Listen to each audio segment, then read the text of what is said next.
Yeah, look at that. Everything works Yeah, good. like magic. All right, Božidar. Exactly. Hello. First things first. What brings you to Latvia? Um, well, it's a very actually simple reason. So I've never been to this part of Europe. Yeah. So I just decided to come here just to, just see what it's like.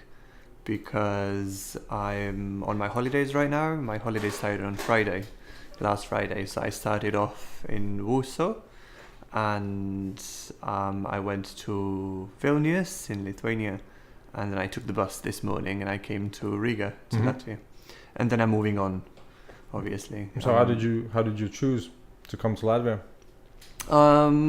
Well, as I told you, so it's my first time here in the Baltics. Yeah.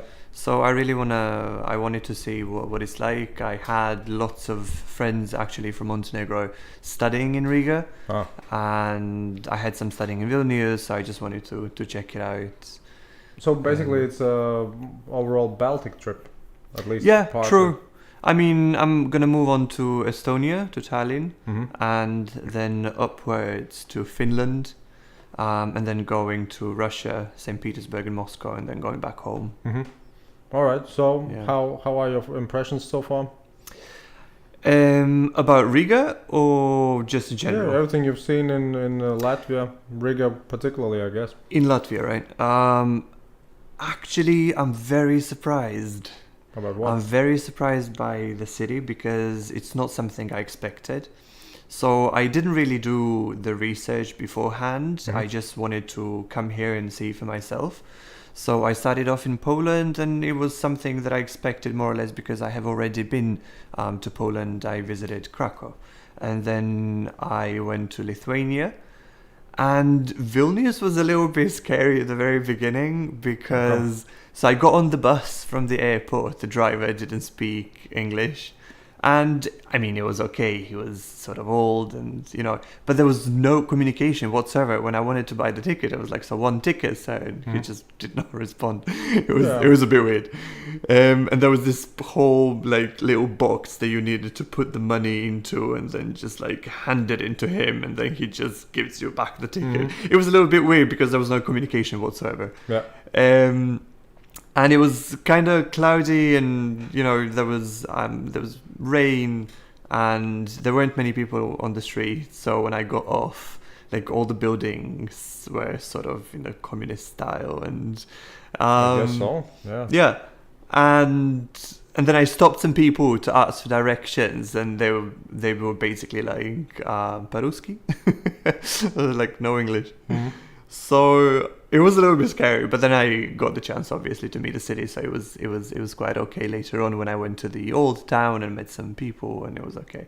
But then I arrived here this morning, and I was so surprised. It was completely different because Really? I thought that it was going to be very similar to Vilnius, I would have and thought it's so. not. It's not. All right. The architecture that you've got here is beautiful. The first street that I went to was the Art Nouveau district, the Alberta Street, if I I'm guess not so, wrong. yeah. The buildings were just wow. And I mean, not only that, streets everywhere around. And I really like the contrast between the old and the new. Well, the old and the new were. The old that you've got in the old town, for example, the buildings that date 15th and 16th century. It was amazing. And I don't know, I really like the vibe of the city because there are lots of cafes and lots of people outside. Well, obviously, it's sunny today. Exactly. So people would be in the streets generally. But I don't know, it's so much more touristy than Vilnius, for example. And people are happier, I must admit, because I met some couchsurfers in Vilnius, and I told them that what I've noticed is that Lithuanians are not that, well, they don't look that happy on the street. They're very much with a, straight, serious face. And then you come here and people, it's different. Like, lots of laughing and smiling. I'd have guessed the same here. Yeah? Yeah. Well, Well, we are sort of maybe similar. because of the tourists and stuff, like, so it's different. that might be the but case. I mean, on a yeah, sunny day, probably. you might expect Yeah, more probably. laughs and smiles. Probably, For sure, yeah. for sure. Yeah, the weather influences the mood. Yeah, I would say so. So, all right. So basically, you are quite an experienced traveler, looking around a lot of cities and countries. So what's your let's say, well, day to day like? You are from Montenegro, and that's why I said before we started, you will educate me. So tell me about the status of Montenegro. What exactly do you want to know about Montenegro? Well, Just look, in general. for instance, in Latvia, we celebrate this year 100 years of the founding of Latvia, of the Latvian Republic, right? All right, we have in between, of course, like 50 years of Soviet occupation, but nevertheless, we celebrate 100 years of Latvia as a republic. Right. Montenegro, it's a bit tricky, right? Got independence recently. That's what I mean. Yeah, we used to be a part of Yugoslavia, Mm-hmm. and Yugoslavia was made of. Let me see. I always make a mistake. So it complicated. was Montenegro, Serbia, Slovenia, Macedonia, Croatia, and Bosnia and Herzegovina. Yeah. Well, now there's Kosovo is a part of Serbia, but not anymore because it's sort of getting independence. It's getting there. So it's 6 to 7 countries, let's say. It's very complicated. So it was one country. Mm-hmm. Yugoslavia, and it was actually a very powerful country in that time. Mm-hmm. And then, well, the war started, and country by country they started getting independent, and Montenegro was the last one to get independence. And yeah, now we're an independent country, Montenegro, using language called officially Montenegrin, though it's more or less the same as Serbian, Croatian, or Bosnian. I mean, we understand each other perfectly well. Croats were the best football players, right? Of all of you. But Montenegrins were the best basketball players, right? Some might agree, some might disagree. What was this? Montenegrins are very good at water polo. What? Water polo? Yeah. Yeah, actually, so we won the what's the- European Championship, like... That sounds several so years ago. interesting. Yeah, Water yeah. polo. Serbians are also really good at water polo. Generally, we end up in like top 3, 4, or 5 at the European Championships. Out of how much? What is the competition? Because I don't know. Oh, if it's the Latvia- European Championship, so... Yeah, but I don't know if Latvia even has a water polo team. Yeah, well, I mean, You know what I mean? you You know what I probably like winter sport more. Actually, yeah, exactly. The ice hockey would be. Yeah, there it goes. That doesn't exist in Montenegro because I Really? mean, yeah, it's a warm country, so Oh, still. Yeah, but I see what you mean. So water polo then. Interesting. true. So do you play yourself as well? No, I don't. So what are your, let's say, sports interests? I'm not really much of a sports guy. Ah, Recently my hobby became archery. archery. Exactly. Yeah, like that. That's some old school stuff, isn't it? Yeah, I know. I don't know. I just try to find something different. Try to find something interesting that I haven't done before. So, archery was there. Recently, I took up violin lessons. What lessons? A violin.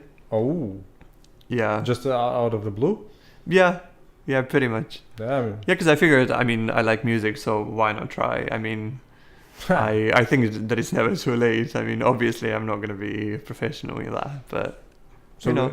do you mean as just trying out or actually continuing? I mean, for continuing several months? definitely. Yeah, continuing definitely. It's just that. I mean, I find it interesting, so why not? Can you do me a favor? Can you turn on the light? Yeah, sure. We'll just turn on the over light. there. All right. There it goes.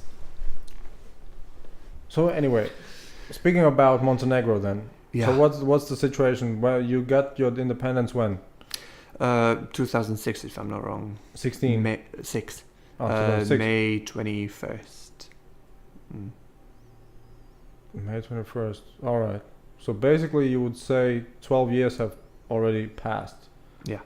All right. So what does it feel like for you Good. guys? Do you feel any different? since 2006?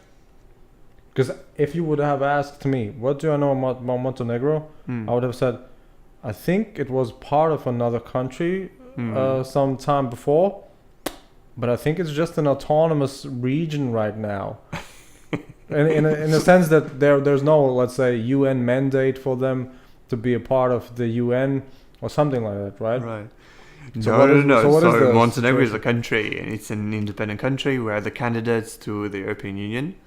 There are some estimations that we would join the EU 2025. All right. It's a really interesting country. Generally, people don't know much about it. They know much about Croatia, but mainly because it entered the EU, so the word spread out. But Montenegro is a very cool country to visit, and it's very funny because every time I talk to my friends, they tell me that I should work as a tour guide because everywhere I go, I just promote Montenegrin tourism. But it's genuinely an interesting country to visit. Is it mountainous? We've got more or less everything. It's an extremely small country because it's got 600,000 people, but we've got everything. We've got the sea, we've got the mountains, we've got 5 national parks, which is more than 50% of the whole country. We've got the second deepest canyon in the world after Grand Canyon.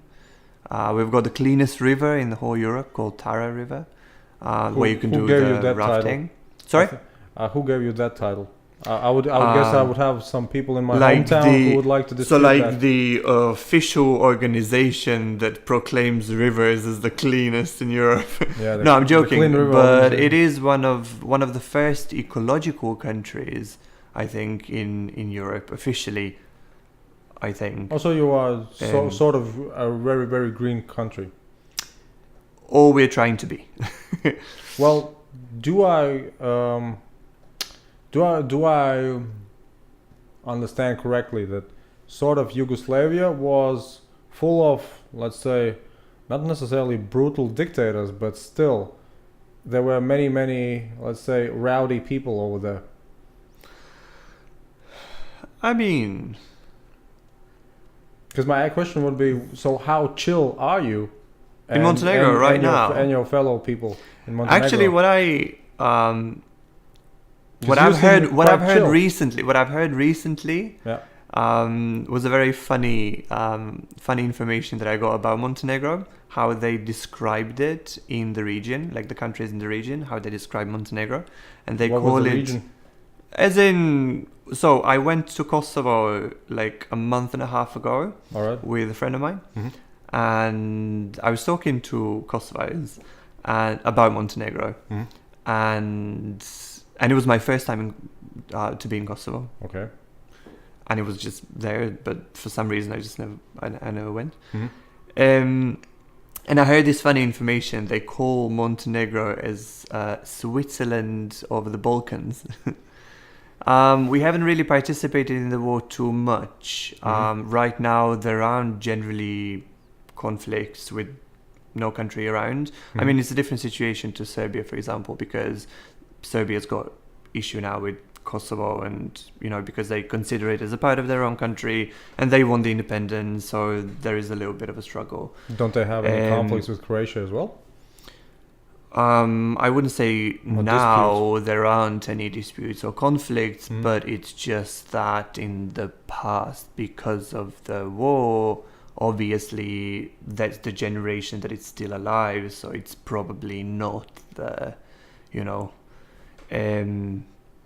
nicest relations, but in the future, obviously, I mean, there are so many countries in the world that had war among themselves, and it's just in the end you forget things, you have to move on. It's just that the because impression- the new generations try to overcome those things. We don't really, I mean, I don't feel like talking about the war, but not even that I know much about the war, because I don't really want to know much about it. I know the basics. But period. But wait a second. Let's say when all the bombings. I mean, I was born in '91. Yeah, that's what I mean. You So were it a was little kid. it was like at the very end. So I don't remember anything. I was not involved directly. My family wasn't involved directly. Yeah, because I was a little kid, but I still watched the TV, right? And I saw the news, and so it always sticked, right? That that region is somehow a bit different. They talk a bit different, I guess, with each other. Because that region was, I think, the last one, right, in the European subcontinent to have like full on military conflict. I think it was the last probably. one. I'm not an expert in political situations in Europe, but yeah, probably. Because I don't really remember any of the countries having wars afterwards. But then again, I do remember many of the countries having wars beforehand. So I see what you mean. I I mean- see what you mean. So anyway, you are saying that Montenegro is fairly chill, yeah, probably and would you the chillest nation in the Balkans. And would you describe it as the Switzerland of the Balkans as well? I mean, yeah, in a sense that we can really move around freely and no one would say things to us, no one would do things to us. What am I referring to is, I've heard situations from my Serbian friends who would go to Croatia, for example, and then they would have issues in a way that they would probably hear things that are not so nice about Serbians, or they're probably not the most welcome nation in Kosovo, because there are current issues still. But in Montenegro, I've been to Croatia, everything was cool. I've been to Kosovo, everything was fine. Visited Albania several times. I moved around the region freely. No one really says anything. I have never experienced any bad situation, so I really can't say anything. So what are the living conditions in Montenegro? Would you compare them to the Baltics in any way? Well, so far, what I can say is that the prices are more or less the same with regards to going out for a drink or having food outside. Really? Yeah, the prices of the meal, yeah. But then again, it depends. So, I've been to Warsaw, Vilnius, and now Riga, right? I'm guessing Warsaw was the best. So, And I'm guessing. in what regards? Well, in all regards. Poland is, I think, the best combination of Western Europe and Eastern Europe. I think so. If you ask me, Riga's got much more soul. Oh, wow. And Warsaw Good. is just an administrative city. It was ruined after the war. It was rebuilt. It was rebuilt in a way that it's just more useful and not aesthetically. I see what you mean. You correct. are more the artistic type. If you say so. But walking around Riga today, I've seen a beautiful city with beautiful architecture, amazing vibes, very nice lifestyle. Obviously, I'm not an expert on it. I've been here for a day, not even a full day. But what I've seen today is something that I really liked. It's sort of a clash with not even a clash, just a combination, a mix of the Western, because many parts of the city reminded me of Paris. But then I've heard lots of Russian on the streets. So it's sort of, a mixture of the East and the West, and in a very nice way, I would say. Yeah. Damn, you're almost selling me the idea of living in Riga. I know, right? Or I might be convincing myself to move here. Are you looking actually to move in a way? No, I'm quite happy in Montenegro right now. I haven't lived in Montenegro for quite long. And I moved back last January. And I'm actually quite happy because I've got a really nice job that I like. And like the lifestyle. And so what was the living abroad about? Studying? Studying and working. Yeah, I first did my bachelor degree. So I studied in Montenegro. Then I went to the United States. Then I finished my bachelor degree in Spain, in Granada. And then I did my master degree. It was a joint double degree from the university in Portugal, in Faro, and the Autonomous University of Barcelona, in Spain. Yep. And when I finished studying, I went to work in Luxembourg. I worked in Luxembourg of for the all European places. Parliament. Sounds nice. Yeah, well, I went to the European Parliament because they offered this really cool position that had to do with what I did on my master program, And that was, computational linguistics. so they offered you something that's related to that. Exactly, because Oh. European Parliament's got a huge department of translators, Hmm. because European Parliament couldn't exist without translators or interpreters. Mm-hmm. So what I did, I was in the technical part of the department, dealing with certain systems that would recognize the voice and then directly transcribe it into several languages, just in order to aid the whole process of the translator's job. Is it something that is proprietary for them, or would I be able to access the kind of stuff online? Everything the European Parliament does, it's only for them, and you wouldn't be able to access. Can I talk to There you? are certain databases. Can I talk to you off air about it again? Yeah, sure. Because honestly, I would be interested in having a program that you could actually transcribe the Latvian on. Because you have, at least Google allows you to have that English language at but least with somewhat. lots of flaws and. Well, that's what I mean, right? English somewhat, but Latvian almost no go. Yeah. So if you say you have all the European country, you have all the European languages of the parliament transcribed on the Well, on the software. so I worked. be I more worked for interested. European Parliament in 2016, I think it was. 15 or 16, I can't remember. Yep. And the project at that point had just started with me because I started it off. Look at you. It came out wrong. But, and I started it with French, Spanish, English, and Croatian, I think. And then I left European Parliament, so I have no idea if they continue with the. I mean, they probably did, but I have no idea what they. Actually, sort now of- when I'm talking about it, I have no idea if I'm supposed to be talking about this. But anyways, Well, what would you? What would? because I think it wasn't anything official, like it wasn't. Well, it doesn't seem to me anything unofficial either, because they have the. It's probably somewhat related to artificial intelligence in a way, right? Because it's meant to be. It's related to human- natural language processing. Yeah, So and- processing of the natural language, And the it's probably language that we use, Yeah. and make it basically. To replace the human. I mean, process it in a way that you can have it, even digitally. And technically, it's already somewhere on the market, at least for English, for sure, in Oh, many yeah, different yeah, ways. Yeah. But yeah, I would really like Latvian. 'Cause that would, can you imagine? Every I'm European not. I'm country- not sure about the whole field of computation linguistics and natural language processing in Latvian, but I'm pretty sure that there are many people working on it right now. It's a new field. That's what I chose to study it and to do my master in. It's a very interesting field, but it's very demanding and it requires a team because there are rare ones who actually know programming and linguistics that well. So, So you need generally, you need to be more adept than the average person in almost all areas.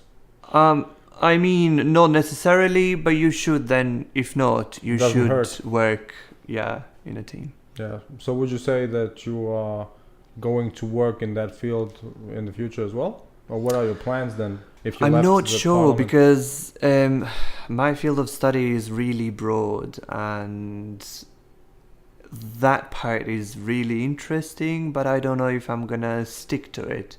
I have changed it. I changed it 2 years ago and I still haven't done anything special after I left the European Parliament with regards to that field because I went sort of in a different direction. But I mean, who knows? I can always go back professionally. I mean, professionally, still within the scope of what I've studied. Computation? And no, linguistics. Oh, wait a second. Linguistics would be also... So my bachelor was in English language and literature and linguistics. And then my master was just very specialized linguistics, as in computation linguistics. Got it. Oh, so So it's very broad. I can be a translator, so interpreter, you're not a programmer. teacher, English teacher. Like there are many things that I. But that do you I program? Can Do you code? I've got the basic knowledge of Oh. Python. Yeah, All right. it Fair was enough. required for the master degree. Then I see. All right. Because I was wondering how come. Because I thought for a minute you are really IT nerd maybe, No. right? And so I was wondering I'm a language how nerd. come I've never seen anybody from the IT field that free spirited, right? So now you put me back on track. I'll now. take that as a compliment. Well, because you can already tell you are sort of I think easygoing person, I guess in many aspects, right? So that's what I That's nice to hear. yeah that's what I mean when I say so free spirited, right?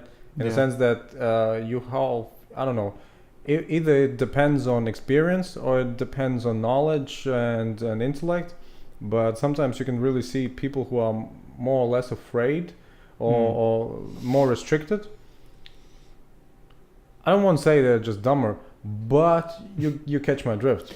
But I mean, So and you, you are know, not, when you are leave- not that. That's what that's when what you I was when you leave the referring country to. when you're 18, and then you start meeting new cultures and traditions, and you see completely different perspectives, and it changes you. Obviously, it changes you. I would say for the better, because you can sort of, see a problem and use different perspectives to look at that issue. Then knowing different languages helps a lot How in many do you know? communicating. That's a famous question that you never ask a linguist, right? I didn't know. How come? Well, I know English a little bit. Mhm. My native language is Montenegrin or Serbian. I speak Spanish because I used to live in Spain Mhm. for almost 2 years, and I lived in Peru for a year. Was it easy to learn for you? For me, yeah, it was, because I had a contact before with Spanish, and then when I moved to those countries, I had already had some knowledge. Because Spanish is one of those few languages people sometimes want to just learn for fun, right? French, Spanish, and I don't know, maybe there's a third one. Yeah. I'm not sure. Then I learned, I started learning French when I was in Luxembourg, Mhm. and I kept learning it. So, I mean, it's still on the conversational level. What's your methodology for learning a new language, or let's say, for instance, I'm a French? linguist, so that really helps you a lot when it comes to learning a new language, because Why? you know the structure of the language. You know Tell me about it. what the language is. You know that the language is live, that it changes, and you know the special structure. You know morphology, what the words are made of. So you start connecting things. You Wait a know second, now syntax. All right. You know the syntax, meaning the position of the words in a sentence. So if you know that a language is an SVO, or the subject, verb, object, then it's much easier for you to make a sentence than if you don't know what Oh. subject, verb, object is. But what about pronunciation and just remembering words? I'm a phonologist, so which means that basically you have to know not only the sounds of your language, but the sounds of the language that you're learning. Mm-hmm. And it's much easier for me, because if you tell me the set of sounds in Latvian, I would just go and look at the phonologic symbols, and then I will immediately know how to position my mouth. So you are one of So- those few people who know to actually read those funny-looking characters. Yeah, they're actually very easy. They're not that hard. You just need to get used to them. How come that they don't teach that in school? Because you sort of see that in dictionaries, for instance, Yeah. but I've never known how And they're to actually quite read useful. those. They're very yeah, useful. I would imagine if they are there, Yeah. they're for a reason, right? But Yeah, because, for example, I told you French is one of the most recent languages that I started learning, and phonology symbols actually help me a lot, because I know the difference between U and U. Why? Only because of the position of the tongue and the position of the mouth, the whole mouth apparatus. So once you know the symbols, it's much easier for you to learn the pronunciation. do you mean basically you just read how it's written with description of how the sound is supposed to be. No, as in And every then time you- you learn a new word, you check the pronunciation and then you see the connection between. So, for example, talking about French, there is the O, U. The two letters generally are always pronounced as U. Mhm. And then there is only one letter U, which is generally always pronounced as U. All So you get the connections, and then you start using those connections in the new words that you learn. So it sounds sort of logical, right? It is. Language is very logical. Is it? Well, most of them. Not English when it comes to orthography. So So would you say Sorry. that, for instance, going back to French, when you learn French, you are saying what? Basically that you will first learn the syntax and the pronunciation of all the different vowels or syllables? personally, what I do, I take a look at the sound system. So I want to see how Which many is- sounds there are. Just Google So, for example, French sound system? Yeah, I mean, you can find it anywhere, even in Wikipedia. You just Let's just start Wikipediaing. yeah, then. just go to the French sounds, French sounds. and you'll probably find it. Then I'll The find, set of sounds I'll- that a I'll find French some- native speaker uses. I'll find some sound bites that just say "ooh la la." French sounds. It's something that it's very useful, but generally people see those weird symbols and they're afraid of them. Do So, you for mean- example, in You English, mean this phonology? yeah, French phonology. Yeah, All right. there it goes. Look, all of those. funny What is sounds. this? What is this? Bo, what is this? So those are the consonant phonemes of French. So basically, well, so all the sounds are divided into consonant and vowels, and then consonants are divided into special groups. Vowels are divided into special groups. Are those? I mean, there are 2 semesters of talking about them. are those the ones that you divide by either your tongue touches? Some Position of the tongue, position of the mouth. So, for example, you've got bilabial sound. What does that mean? It means Sounds that dirty. Sounds dirty to me. both lips are involved. Bilabial. All right. So, which is the sound that is bilabial? All, No. because you could always Really? Look, you always oh. move. Yeah. Oh, you moved it. You're no But- you're no tranquiloquist. Right? Tranquiloquist. You wouldn't go without moving your lips. No, but bilabial means that you need 2 lips in order to actually produce the sound. So can you give me the sound that you make in order to with both lips? Do you mean that they need to touch? Yeah, Well, yeah. Then M, right? exactly. M Mm-hmm. or B All right. or P. So you see, both lips touch. Yeah. So generally, it's a bilabial. All right. So what use is So it? there's the position, for example. All right. So what use is it for you if you know? All right, B is bilabial. Mm. Yeah, duh. Because there are many different bilabial sounds. So for example, generally in Romance languages, it's easy. B is B. Oh, but then it comes to Spanish, and B is not B. What is it? Because because B and V are generally pronounced in the same way. So the Spanish don't know the difference between B and V. So that's why you would hear a lot of people, Spanish people, instead of saying my voice, they say my voice. Because they Really? don't see the difference between B and V. And why do they have even different letters if they Oh, pronounce the it the same? history of the language, the development of the language through history. Sounds like real BS, doesn't it?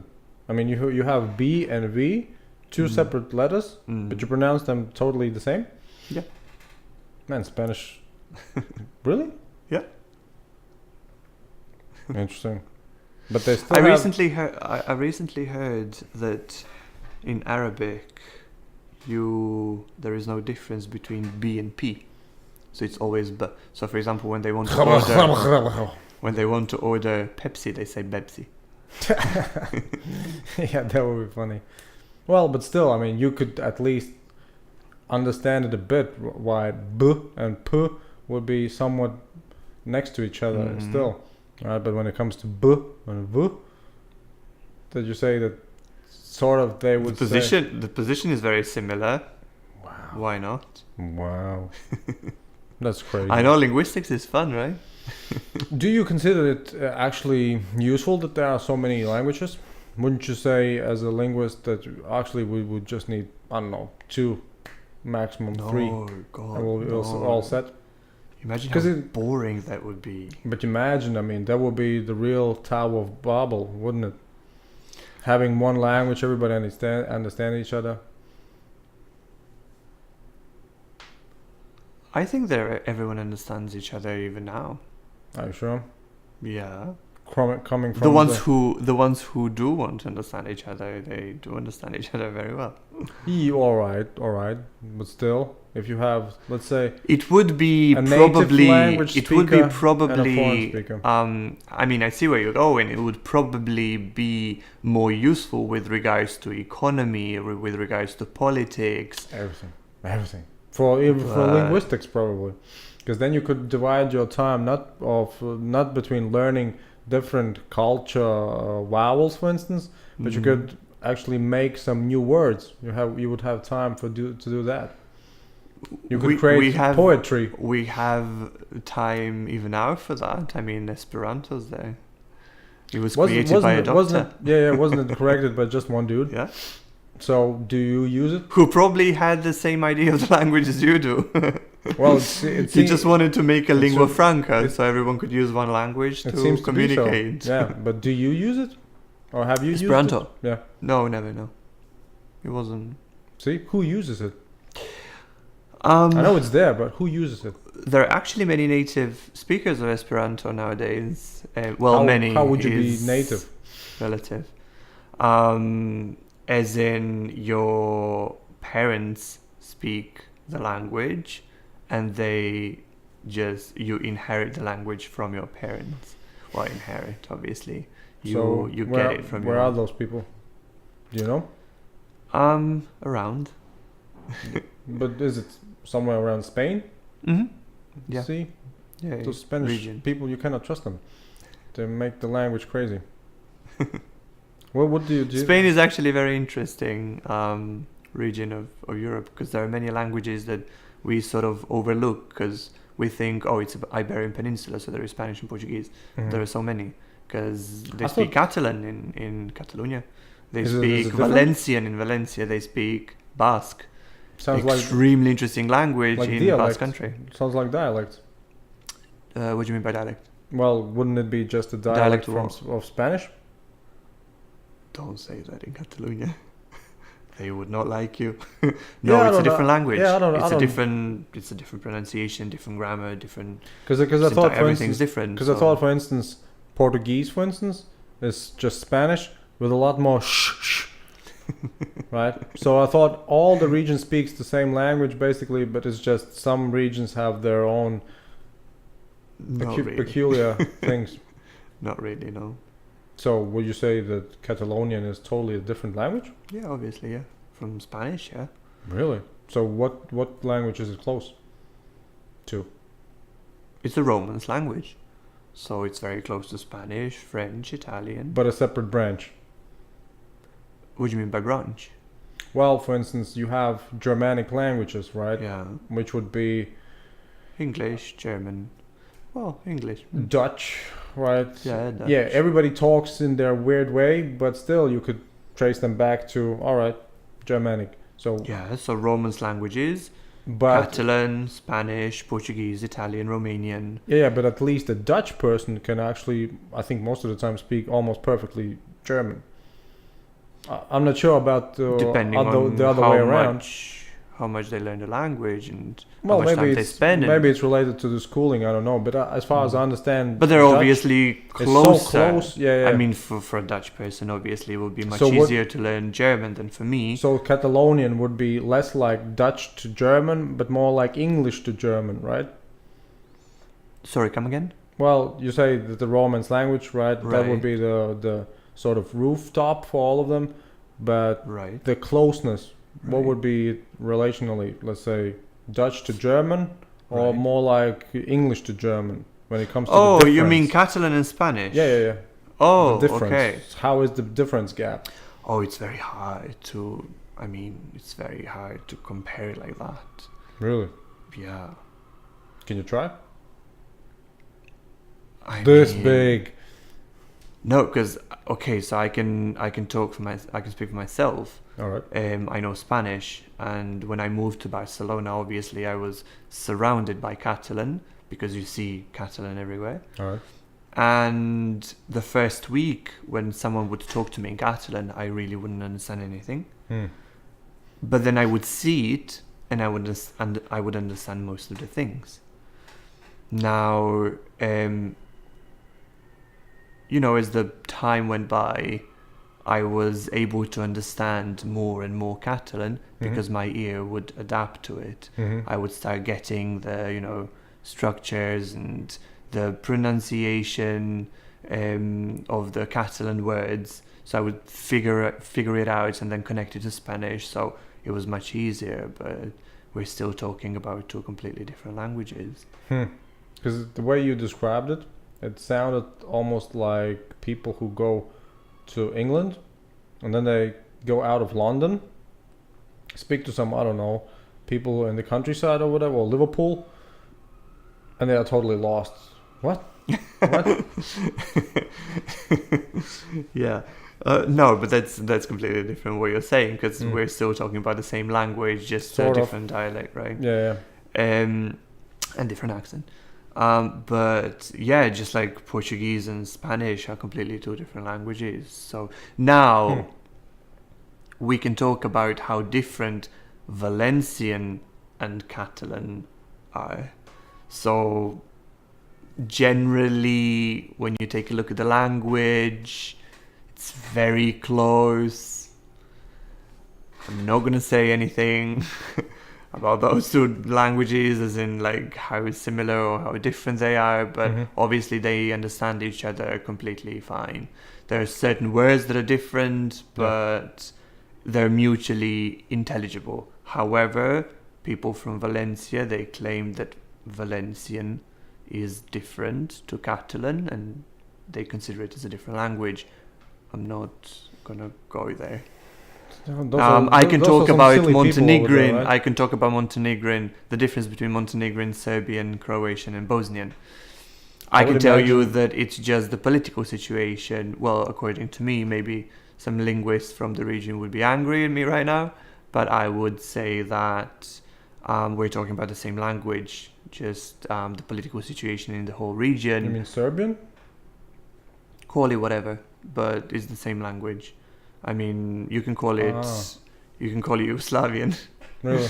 You can call it any really name because I mean there is this misconception that language belongs to a nation. So the name of the language has to be and belong to the nation that they. I mean, sort it's of regional. really, I mean, because I usually- mean, when you call it Serbian, then most of the people will say, yeah, but we're not in Serbia, but that doesn't make any sense. It's just the name of the language. So call the language any way you want.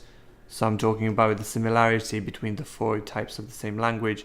I would say that but do you? it's the same language But do you? with different variants. But do you see the same arguments being made, for instance, about those, I don't know, African countries who speak French? Probably not, right? They don't really associate with France. I mean, it's a completely different. It's a completely different situation because in the world, for example, there is a situation like in the Balkans, linguistic situation, like in the Balkans, when it's the same language but they call it different because of the political reasons. But then you've got Chinese, for example, parts of China, it's not mutually intelligible. They don't understand each other, but they still call it Chinese. Arabic. The guys from Morocco don't understand the guys from Dubai, but they still call it Arabic. So it's a completely vice versa situation. So why do they call it the same if they don't understand each other? Religious reasons, political reasons, many factors. Because I would imagine that, for instance, Turkish would be maybe something different from Arabic, and they don't understand each other. Turkish is completely different Yeah, from Arabic. but technically Moroccans should be able to. No, they shouldn't. Why not? It's a different language. It's a different language family. But still, it's being still called Arabic. No, it's not. You're confusing me. So do Turkish is Turkish. yeah, for sure. But Moroccans, and you said in Dubai. Yeah, as in UAE. Yeah, they speak Arabic, but it's not the same Arabic, right? Completely different. So there's no real reason. I mean, there is of calling both one Arabic. standard Arabic. So, for example, if I want to learn Arabic, I would find standard Arabic in every language school, and they would teach me standard Arabic. Alright. The problem with standard Arabic is that no one really uses it Not in everyday conversation. Not in Saudi Arabia, not in Morocco. Anyway, really, Alright. it's used in official correspondence. Which is It's fair enough. used in constitutions of the countries. All right. It's used something in an extremely formal way. But if you go to a supermarket, no one will use standard Arabic. They will use the dialect of the country. And it's so specific that somebody. That is completely different. Yeah. So somebody didn't do their job, right? And calling this two different things the same. I mean, going back to what I said before at the very beginning, language is live and it changes. It changes throughout time. Latvian, I'm pretty sure that Latvian changed a lot in the past 100 or 200 years. I mean, it depends on how you look at it. If you are speaking about your examples, I wouldn't say. But if you are speaking about the normative side of things, of course it has changed, because I think we have something similar or shared with the French, that we want to have the language centrally planned. We don't want to let it loose, that people actually talk and sort of evolve the language by themselves. We want to dictate how to speak, how to write, how to pronounce. So during the past 100 years, we had, I don't know, at least 4 major reforms. So Right. if you take, let's say, the 19th century, many people wrote basically still with German words and German letters, because the first Latvian, sort of Latvian writings were totally from German, let's say, monks, priests, those type of people, right? And then you have the 19th century, where you can see, all right, we have some educated classes now, and then they try to put some magazines together, or something of a publishing sort of deal, and then they start actually taking the language in their own hands, right? But Yeah, but it's always about a group of people who decides, let's standardize the language. So would you Generally, say? that's how it goes. So would you say that the standard Arabic is the approach to actually make it uniform? It's just that when you go to, I mean, to my knowledge, Quran is written in standard Arabic. A part of Quran is written in standard Arabic. I'm not sure. You You could have told me anything about that's the what Quran. That's what I said before, for the religious reasons, for example. So it's, the connection is quite tight. So All right. So basically, you are saying the world is more complicated than I imagined. Thank you. yeah, linguistically. So would you say there's a sort of harmonization or homogenization going on when it comes to, let's say, now the new technologies? Because I would say, if you're asking me about Latvian, how it has changed, well, sort of, at least in everyday usage, you hear definitely okay, for instance, which is something that's totally out of this region, right? It's just adapted. So, but at one point in time, I wouldn't mind if okay, for instance, would become totally normative Latvian. It's just, do you see that happening anywhere? It has been happening for a long time. I mean, I'm pretty sure that in Latvia, how do you say internet? Internet, Exactly. How do you say computer? dators. But we could say computers. Computer. Exactly. But again, here the So I mean, French. it has been going on for quite a long time, and actually for Except- centuries and centuries. I mean, look at English, for example. Except that we are not allowed to use computers. Who doesn't allow you? The Science Academy. Right. So you mean when you write the word computer, it's You not are not correct. using Latvian. Yes. It's not correct. Yes. Right. Even though everybody would understand it perfectly. Sure. It's the same with French, right? They have the ordinateur, right? Yeah. Yeah, in Spanish, ordenador, but in Spanish from Spain, in Spanish from Latin America, computador, and it's completely fine. Yeah. Again, language changes. It's live. It evolves, and you can't stop the evolution of the language. It is. I'm not a prescriptivist. I don't like to hear or to say that's right, that's wrong, especially when it comes to the language.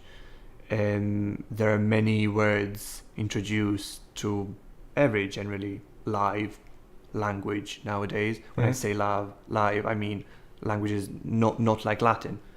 Latin, it's dead. I see what you mean. Yeah. Right. I said it in such a tragic way, it's dead. But, well, it's not completely dead because I think they use it in Vatican. Anyways. Yeah, so it changes, it evolves, and you can't really stop the evolution of a language. So in 50 years, in 100 years, all the languages nowadays that we know will be slightly different because they change, because of the geographical influence. I mean, I'm pretty sure, I don't really know Latvian, but I'm pretty sure that you've got lots of influence from Estonian or Lithuanian or even Russian. I see what you mean. Yeah. I mean, Romanian is a very interesting language, which is a Romance language. And then it's influenced, like all around, there are Slavic languages.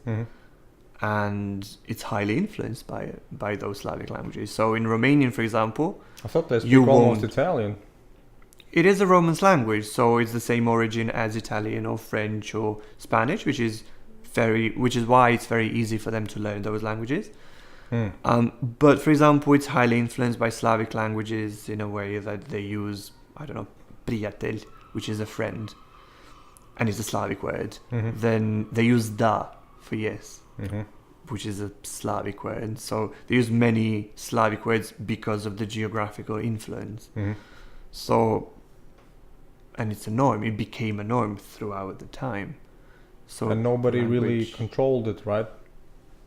You can't control it. That's the thing. But why do the French try? Well, with French, it's a little bit of a special situation because France, in the past, had many colonies, especially Who in didn't? Africa. Yeah. And obviously nowadays probably there is this need to keep the language as pure as possible, whatever that meant. I mean, even with English is spoken by so many nations in so many countries. Who is there to say that's right, that's wrong?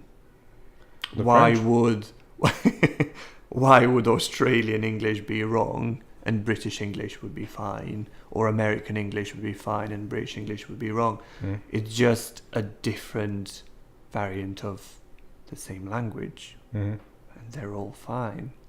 That is the point in the difference, right? Because that's what it makes it interesting. Why do I need? I come from Montenegro. Why do I need to sound like Croatian or Serbian or Bosnian? Because you would have more friends, wouldn't you? I've got lots of friends. Thank you very much. No, Well, I've got friends from all of those countries. They don't mind. but- Actually, when I hear Croatians speaking, I love the accent. I genuinely love the accent. When I hear them, I really like it.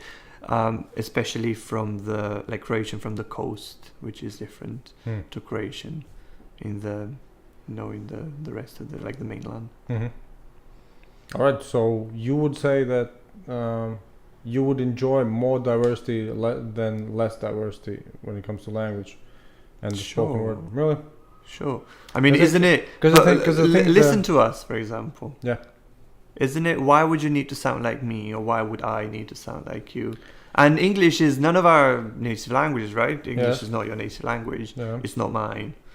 But isn't it beautiful that we can actually understand each other and we're having a conversation? Well, that's what And I it's mean. a completely different language. It's a completely different way we use the language. But that's what I And, mean. That's what I mean. If you would live in Montenegro Mhm. and the official and only language would be English, Mhm. and I would be living in Latvia and the Mhm. only language is English, Mhm. we would speak, talk to each other, exchange ideas, information with a much more in-depth approach than ever possible if it's not if it's just a I don't know, second or third language to us.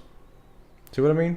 If it would be all there is, the native language is all there is, English for both of us, we would have a totally different I'd say that we're having depth a of conversation. quite nice conversation right now. Yeah, I see what Don't you you mean. find it, eh? I see you, Charmer. I see you, but you know what I mean.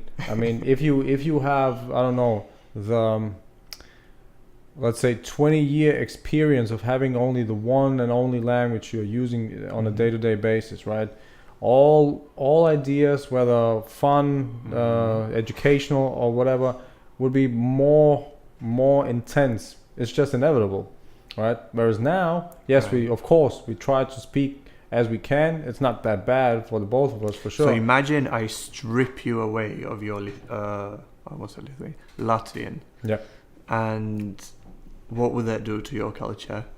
What would that our do culture? to your tradition? I think What would it- that do I to think your literature? Language is tightly connected to all the aspects of society. I see what you mean, but I think you mean mostly the really old and big languages.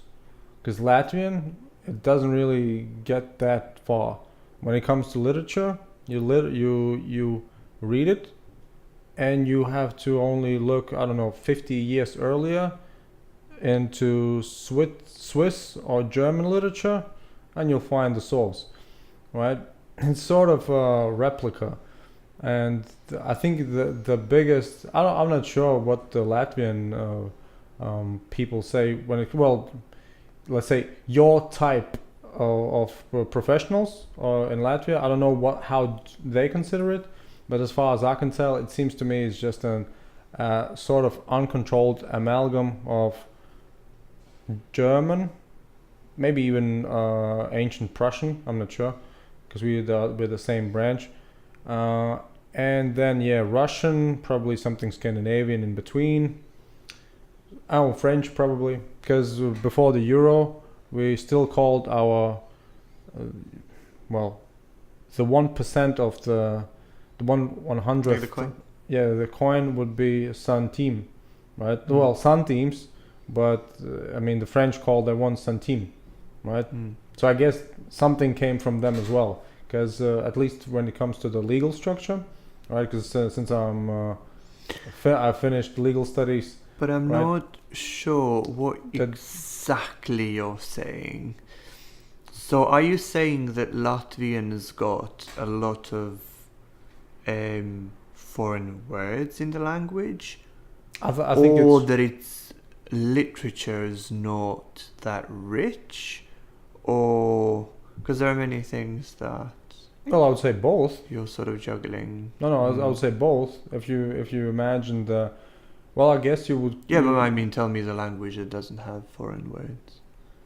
Look at English. I would Its imagine. vocabulary is 70% French.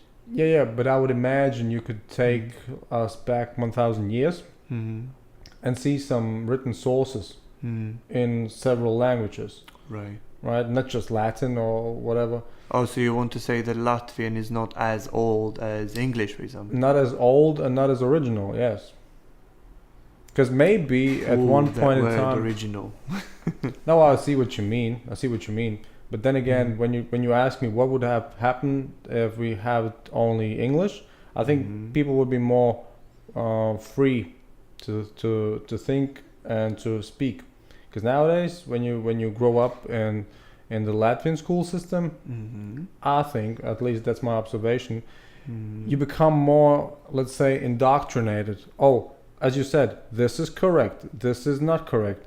And when you ask, well, why wouldn't it be correct also like that? Because everybody would understand it. It's not a question about whether or not people would understand it. It's just that, oh no, because some people decided this will be correct, right? So I think that changes the perception of the language. Because as you said, language should be something that can be modulated, that can be used in the moment, right? In a way, it's a living thing almost. And I think that type of controlled language, it doesn't really let it breathe. And so once you have that type of form for the language, I think you become not necessarily closed-minded, but you are limited in your, well, thoughtfulness sometimes. Because every once in a while you need to express your thoughts in words, and syntax is important. Once in a while, yeah. Well, you know what I mean. So technically, the more freedom you have, the more abilities you might have, right? The less of space for maneuvering you have, the less you might as well come up with something useful. I mean, there are definitely several concepts that you're mentioning, as in how language affects the way you think.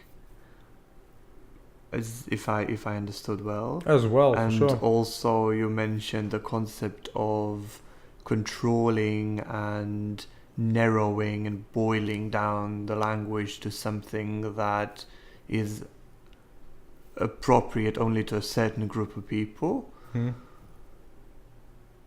So I should probably say something about it, right? Well, you as a specialist, for sure.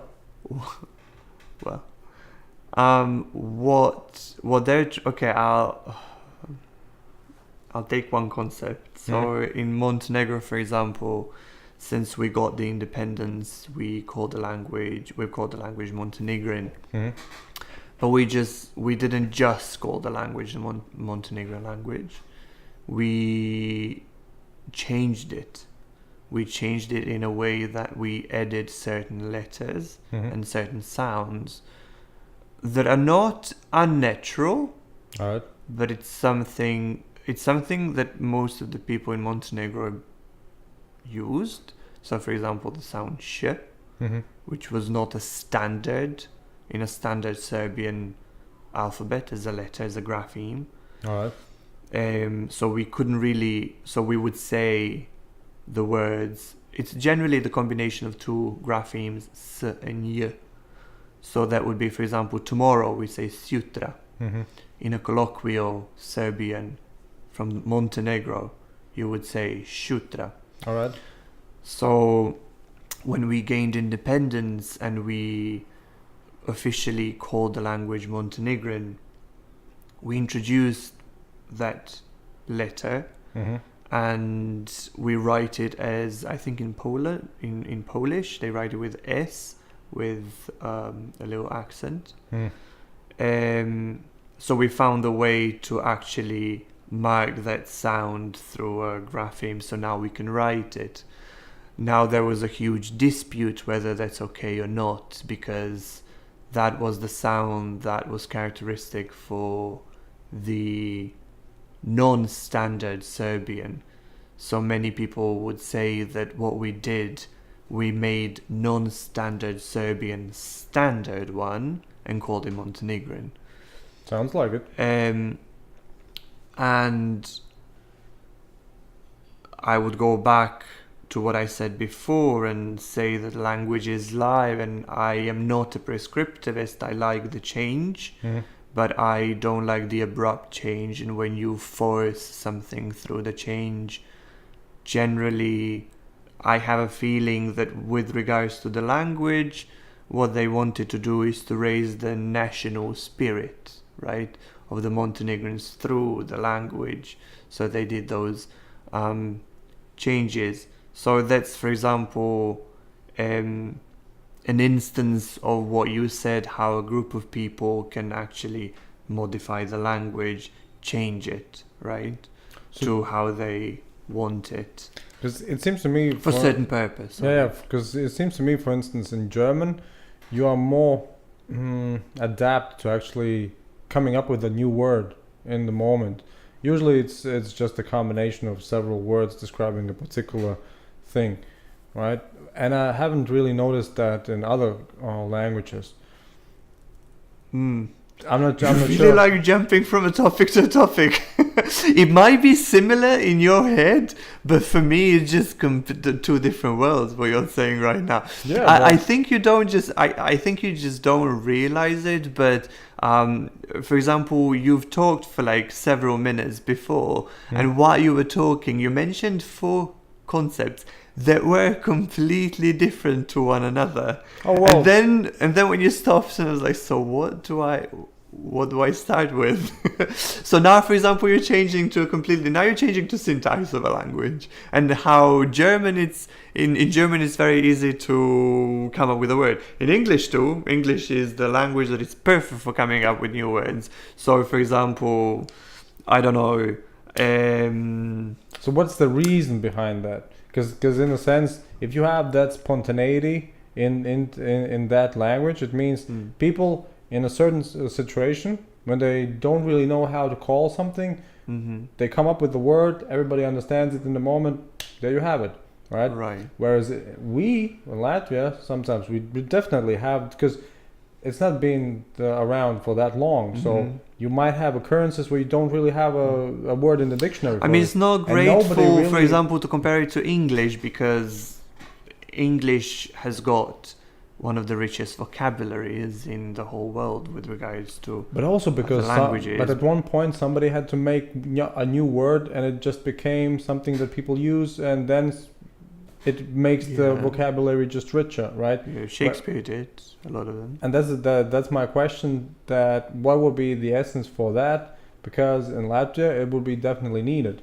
Because when we face something, there's no real word for this, we just describe it with almost like a sentence. So, which is not necessarily, because you could actually make a new word. So you're saying that Latvian is not economical with regards to, I don't know, economical. Yeah, you can call it. You can call it like that in a way effective. Economical, effective. As in efficient. Latvian is not as efficient as English with regards to describing something. And I think all languages should be able to be efficient. I mean, different languages have different methods. Shouldn't all languages have basically comparable methods? Why? Because those are just languages. People use them to communicate.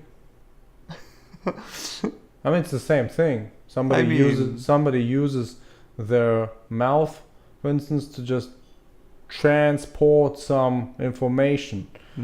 So why wouldn't you have the same? I like how easy it is in your head. But it's probably the same to me, what you do, the legal stuff. I mean, someone fights against something and you're just like sorting it out, right? Well, look, when it comes it depends. When it comes to legal matters, it's definitely sometimes the case that it seems almost like you have to just translate some let's say common everyday words or texts into, well, I mean, in English they call it legalese, right? So I mean that's why we have legal linguists, and which is the linguists that studied law. Yeah. And they have to know the terminology, and but going back, there's a high demand for legal linguists in the European Parliament, actually. Going back about the German thing, you mentioned in English it's totally off. So what is the thing that makes it so easy for people to actually create new words? What do you mean? Well, you said when I mentioned German, that you are sort of not allowed, but still you are so free to just make the new word. Everybody understands, all is good. And then you mentioned, oh, in English it's totally different. That you have the all options are available. So what is it that makes that? Oh, it's very simple. The structure of the language, the structure of the sentence in a language. So basically, there are some languages that have very rigid structure. There are some languages that are very free, and it really depends on the actual, connections within the language. So, for example, let's take English and compare it to Russian. All right. Do you know Russian? Do you speak Not Russian? Really. So I mean, in I could barely Russian, understand it. in if you Russian want to or make in an example. Montenegrin, for example, or generally in Slavic languages, you've got something called cases, and cases, it's a different form of a noun depending on what you want to say. So, for example, it's not the same in English. There is house. Yeah. Is a concept, right? So when you say I'm in the house, it doesn't change. I'm going towards that house. From the No house. change. Yeah. I see what you mean. In the In house, so Latvia- it's house. I think in Latvian, in total, it would be 7 variations. So you have the one word, but you Yeah. attach the ending. Suffixes, not necessarily suffixes. Yeah. Sometimes change it, but it depends on the language. So in Russian, for example, you've got 14 different, right? Because in Russian, I think there are 7 cases for singular and 7 for plural. At least it's in Montenegro like that. Yeah, of course, for plural it would, but So- most of the time it's just Then again, in Latvian it will be probably the same. Yeah. So now, do you see what I mean? It's much easier for Russian to play with words and to put words anywhere they want in a sentence because of those connections than for English, which generally it's very hard because there is a special structure that you need to follow. All right. Okay, so you can't really say certain things in English the way you say them in Russian, or in my language. In my language, you can switch the order of the words any way you wish, more or less. The meaning is the same. All right. In English, when you do that, in most of the cases, it's just nonsense. It doesn't mean anything. So it really depends on the structure of the language, the way you can combine things and put them together so they could make sense. So the same goes with words. But so are you saying? But English, for example, it's a very good example what you mean by creating the new words, as in putting 2 words together to explain one concept. What was the recent one that was very interesting? It's at the tip of my tongue, but I forgot.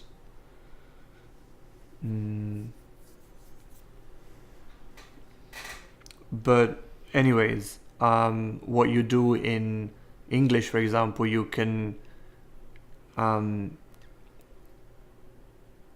adjectivize nouns, which means that noun becomes an adjective. An adjective would be? Adjective is a word that describes a noun. Can you give me an example? Black. Oh, all right. Black chair. I got it. Yeah. Right. All right. So black cat would be adjective and noun. And noun, exactly. Right. But English has got a really cool thing to make nouns adjectives. So you put 2 nouns to describe a noun. So the for nouns example, become you can. an adjective. Let me think of an example just for a second. So, let's see. The watery something? Postman. Post is a noun. Man is a noun. Postman is a noun, but post is adjectivized noun. It describes. It's not just a man. It's a postman. So Policewoman. yeah. Busboy, right? Bus boy. Bus is a noun, but in this case, it serves a function of an adjective. So that's why it's very easy for English, as you say, to make up new words, All because right. they put two nouns and voila.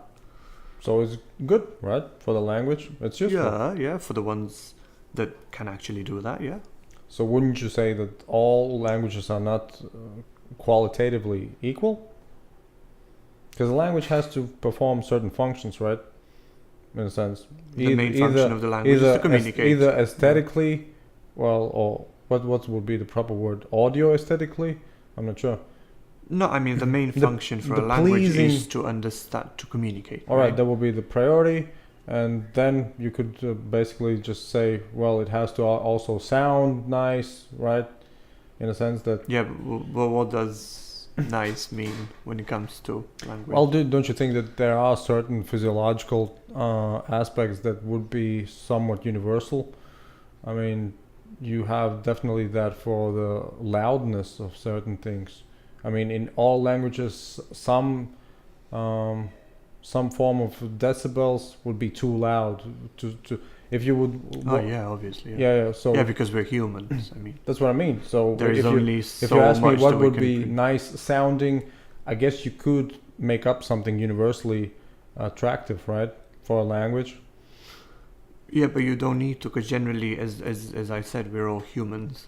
I mean, I'm not gonna scream now, but when you scream, generally, it doesn't sound nice. But there is also an effort that you make. But that's what I mean, So, in the sense that I mean, if we I would, all just speak our, when we speak our languages, we generally produce the same. I mean, depending on the situation, but we produce the volume we want to, right?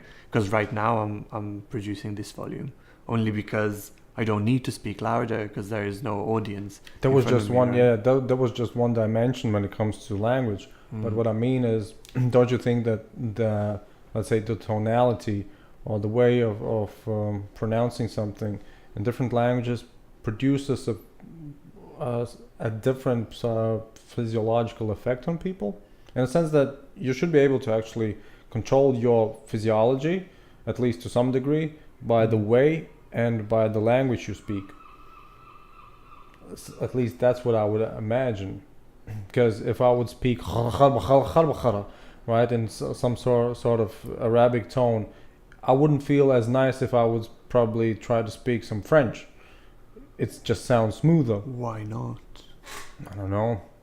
Why? Ask nature, Why Mother is Nature. no, but why isn't the ch sound nice? It I doesn't, actually 'cause find it very. Because it sounds like you would, Interesting. because it sounds like you would just drop some sputum. Not maybe to you, but not necessarily to me. So that's very personal. Wait a second. With regards to Arabic, I actually quite like it. If you have a clogged nose, right, you would definitely make that sound. That's for sure. It's Right. inevitable. But that's not the same sound It's almost the same sound. to you. Not to you? No, Are you sure? pretty much, yeah. Hmm. I mean, Would we're you- talking would you just have- about personal preferences. Would you as have in, said there are that- many people who think that French is sexy. It just sounds smooth. That's what I mean. Okay, but then again, it's very much personal because I don't find. You as a. I mean, there is definitely a fact that there are. So, for example, there is Italian. We all know how Italians sound. Boop at the When back. they- Yeah. When they speak, they seem like they're singing. It's the combination of Well, I of don't know the about sounds this. in. I don't know about the singing, but I Oh, guess. there it goes. So you see, to me, they sound like they're singing. To you, they're not. So it's the same when it comes to the word nice. To some people, Arabic sounds extremely nice. To some, it doesn't. All right, but maybe we can just find a middle ground in the sense that there would be a certain a certain degree of latitude towards one or the other aspect, but not further, right? So when you would have those all types of scenarios into consideration, you could probably make qualitatively or differentiate qualitatively one language and make it quote unquote better or consider it as more sophisticated than another language, right? Because you wouldn't be able to tell, all right, how many languages are there in the world? 2,000? More? All languages are equal. That would be nonsense, right? Because if But what do you mean by equal? well, in the sense that you said, all right, well, would you say that the whole concept of language is just an arbitrary concept of civilization? I wouldn't say arbitrary. Why? Why arbitrary? Well, if it isn't, then you even more should be able to tell. Well, this fits the need. This doesn't. So what's the need? Is it arbitrary or not? If it's arbitrary, then there's no real comparison between any of the languages. If there is a certain need, so you make up criteria. Is the criteria something you make up or something that you actually just sort of conclude? But criteria for what exactly? For language. For languages. I mean, criteria for language to do what? To well, isn't language in by itself just functional? I mean, the question was, you as a specialist in those type of fields, would you be able to tell? Yeah. Sorry to interrupt you, but well, I think compared to me, I'll give you okay. that. Yeah. So would you be able to tell, or actually at least try to agree on certain things? That, for instance, if generally speaking, you compare, for the sake of simpleness, Arabic, standard Arabic, and I guess there's no such thing as standard French, right? But there is, yeah, okay. Standard French, all right. So standard Arabic, standard French. If you would ask me, as just a bystander, I would say standard French is more sophisticated. It would fit What's the quality. The criteria? Yeah, but that's what I mean. But there's a criteria that you made up in your own mind, and it's very personal. It's something. So you think, according to certain criteria that you think relevant, that French is more sophisticated. Again, definition sophisticated is very vague here. Than Arabic. See, that's what I mean. If all is arbitrary, then all languages are equal. Because, I mean, all languages are equal. Are they? I mean, but define equal. What do you mean by equal? Equal in what? In the number of the speakers? Equal? They're not equal in a way that there are some endangered languages that are disappearing. No, what I mean would be the efficiency, as we discussed earlier, the efficiency of a language. I mean, you said there are languages who don't have the economical type of syntax. Okay. And then there are some. Okay. So that's one aspect, right? Mm-hmm. You can put it as one criteria in 100, perhaps. I don't know. But at one point, you would be able to tell, all right, so we are humans, right? We can agree to that. We are not talking about speaking to dogs here. We are talking about speaking between humans. All right, so communicating between humans. All right, that's the goal here. All right, so what do we need from that type of communication mechanism to be the most sophisticated, the most efficient? We could probably make up, I don't know, either it would be 100 or maybe 1,000 points. All right, it should fit the bill like this, like this, like that. So, right. So if somebody would do that, you could probably argue that, all right, so one particular language is more suited for these points or for these criteria than another, right? And then what I'm asking, would you be able to tell it already just by guesstimating that, for instance, the German, French, or whatever language is more sophisticated in a broadly conceptualized sense than, for instance, some Eskimo language?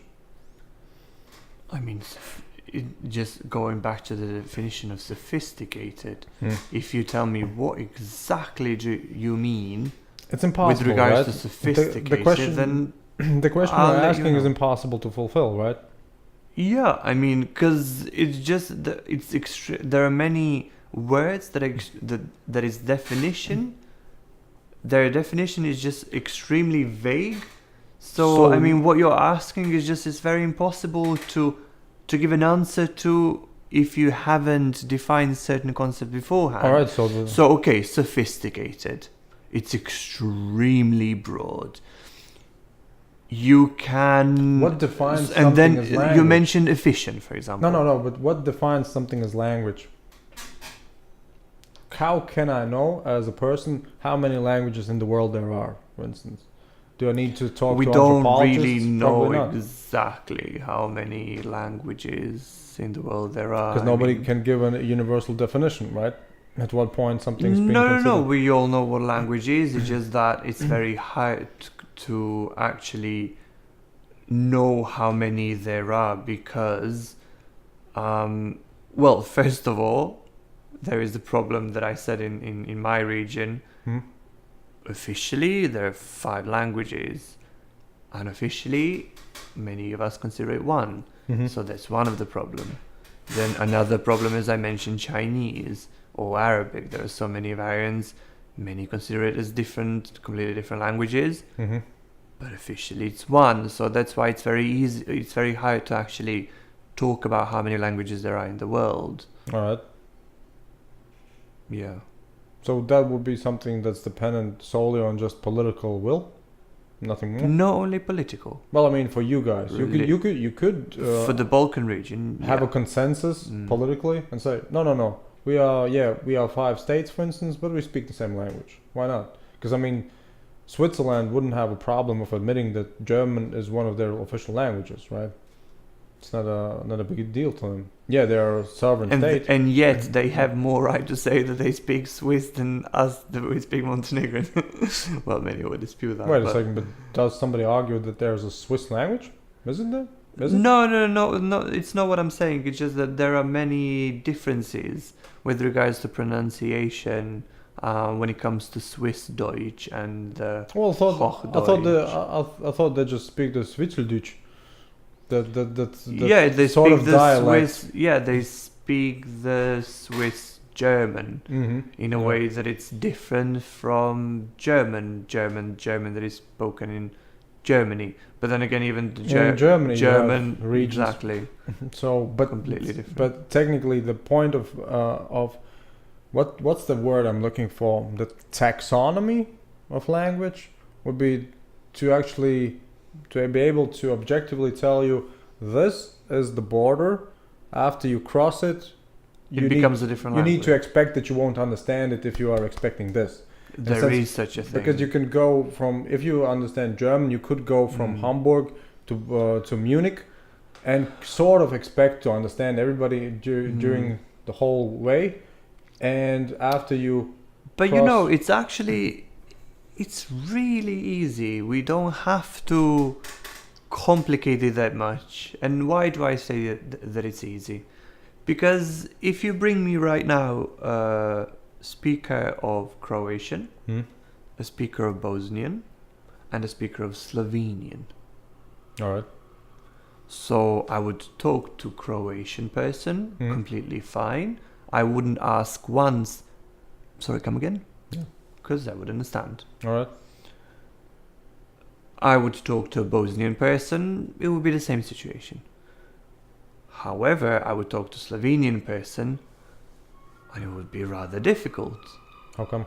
for me because Slovenian is a completely different language with different words, different vocabulary, different grammar.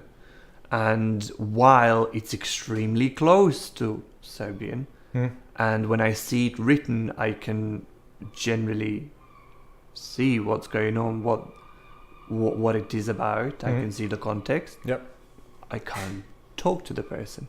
I used to have this while I lived in Luxembourg. I had a Slovenian friend, and the first week we would talk to each other. She would talk to me in Slovenian, and I would talk to her in Montenegrin. Yeah. And it was actually very hard later on. Once your ear gets adapted and you actually learn certain keywords that are completely different, it's much easier. Still, I can't speak Slovenian.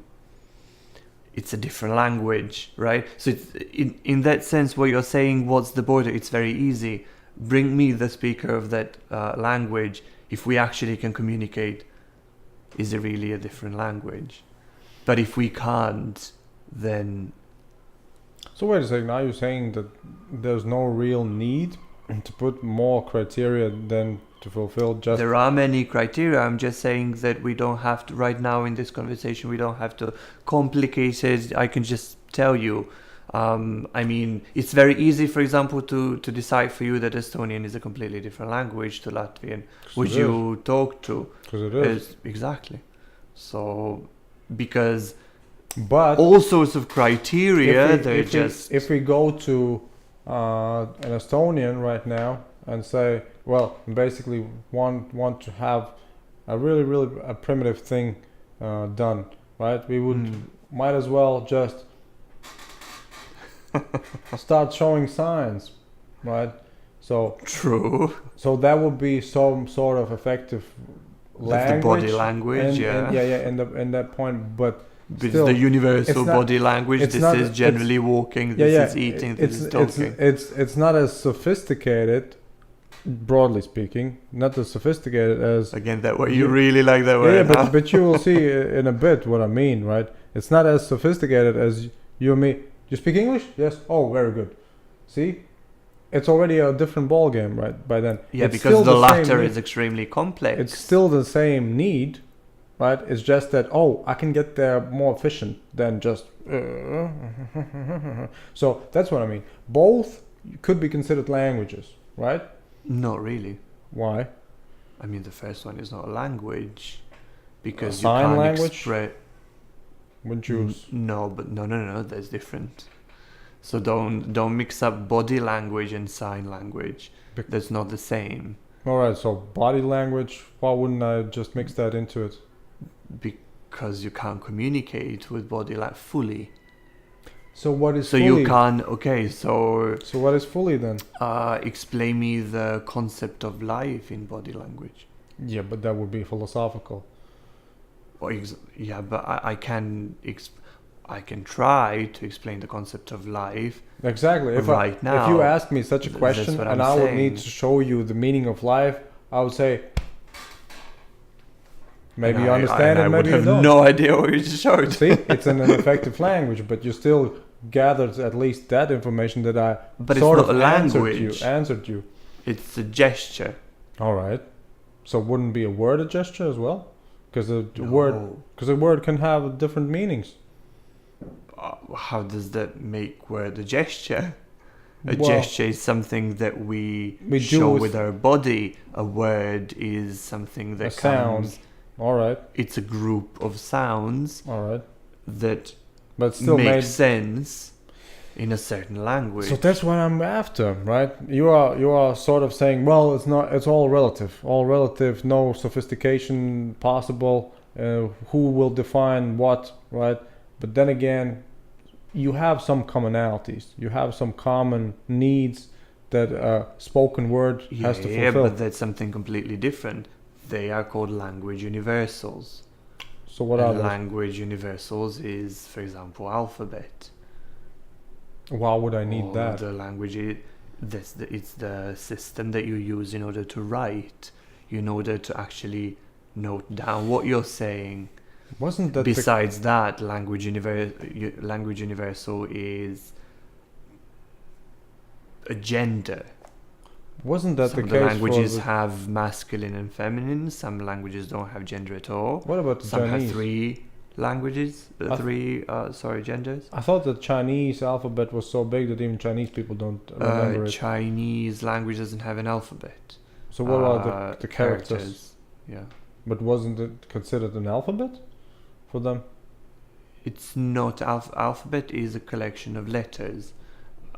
Chinese language, just like Japanese or Korean, they have characters. Which are basically not symbols? Characters. What's the difference in that matter? Between a symbol and a character? Because there is a standardized collection of characters. All right. For example, Chinese, while a symbol can be I can draw. So for example, you drive, right? Do you drive? Yeah. So the signs that you see on the road, Yeah. those are the symbols for something, right? All right. What's the parking? Parking is P, right? The blue. Represents a sort of information. Is that the concept? Yeah. So But characters are different because, characters also represent concepts, but in a different way, as in because there is the standardized amount of characters that a certain language uses in order to write down the ideas that are spoken, which you cannot, for example, through the symbols that you find by the road. So, for instance, if you have 3 lemons on a slot machine, it wouldn't make them a character. It would just mean that those symbols make a whole, which would be... No, those are not the characters, obviously. That's a sign that you won and that you should be very happy. Yeah, but what I'm asking is, so do you consider that there are some languages that would be more suitable for the human nature than others? Whoa, what do you mean by that? Well, what do you mean by human nature and a language suitable? Physiologically, you can differentiate to up to a certain degree, right? Define physiologically. Well, we are bipedal mammals, which need to operate in a temperature between, I don't know, 18 to 23 okay, so degrees Celsius. Why is French more suitable than Chinese? Because I would argue that's phonetically more pleasant universally. Sounds smoother. To you, okay. Yeah, but then again, all in life would be subjective, wouldn't it? Because nothing would be objective. No, not necessarily. We're just talking about, again, going back to the same concept that a language sounds nicer than another language, which is a bit in linguistics. We cannot talk about that. So what are objective linguistics criteria? Depends on what criteria you want, but nice is certainly not a way to describe a language. You can describe it going back to efficient. We can describe it as efficient. But it's not really true because pleasantness is a scientific term. Pleasantness would be a hedonic calculus type of criteria. I mean, for instance, because I used to work at I don't know what's the translation, the State Environmental Agency, basically, right? And they had to do some measurements, and the measurements were basically stating how awful it smells, right? And it was a hedonistic. It was called a hedonistic something, right? Okay. And in a sense, you could argue for a hedonistic phonetic aspect of a language, for instance. Could you? Wouldn't you? For the smell is quite simple. Because it's a sense, and sound and hearing is a sense as well. Yeah, but for the smell is quite simple because we all know What I mean, you could find and you could argue for people in the world who, no, this doesn't smell bad at all. This smells so nice. I mean, you could find those people, right? But what I mean is, generally speaking, roughly speaking, nobody would like to smell some doo-doo, right? That's what I mean. Yeah, you could find those particular people who like it, but that doesn't make that doo-doo as pleasant, as universally acceptable as a flower, right? So what are the doo-doos of the language world? That's what I'm asking. And what are the flowers of the language world? Because there has to be some doo-doo in the language world. Has to. If it's made by people, some doo-doo will be smelling. Nice metaphor, but I wouldn't agree. I mean, I wouldn't. You're just almost like a linguistic jazz musician. No, but like I'm just. It would be unimaginable for me to say that a language sounds better than another. Okay, if you rephrase it and you say which language does sound nicer to you personally, and which language would you rather learn?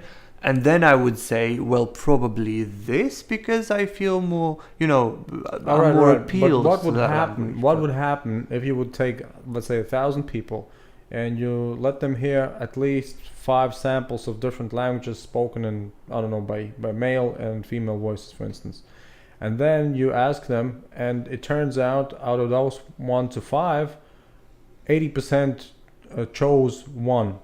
Would you be willing to agree? Oh, it seems to me that there is some sort of universal tendency more towards something, a particular type of way or quality. no, Because there has to be because something. no, I talked about this with this German friend of mine, and she told me that people like to make jokes about German, that it sounds aggressive. It doesn't. There it goes. It literally beats your argument. Funny Because, for example, enough, most of the people that I've met,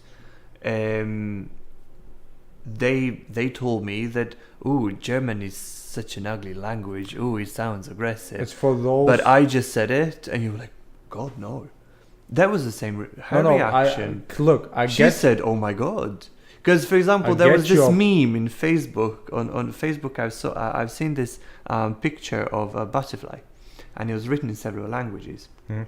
So in Spanish it was mariposa, in French it was papillon, in English it was butterfly, Yep. and then in German there was Schmetterling.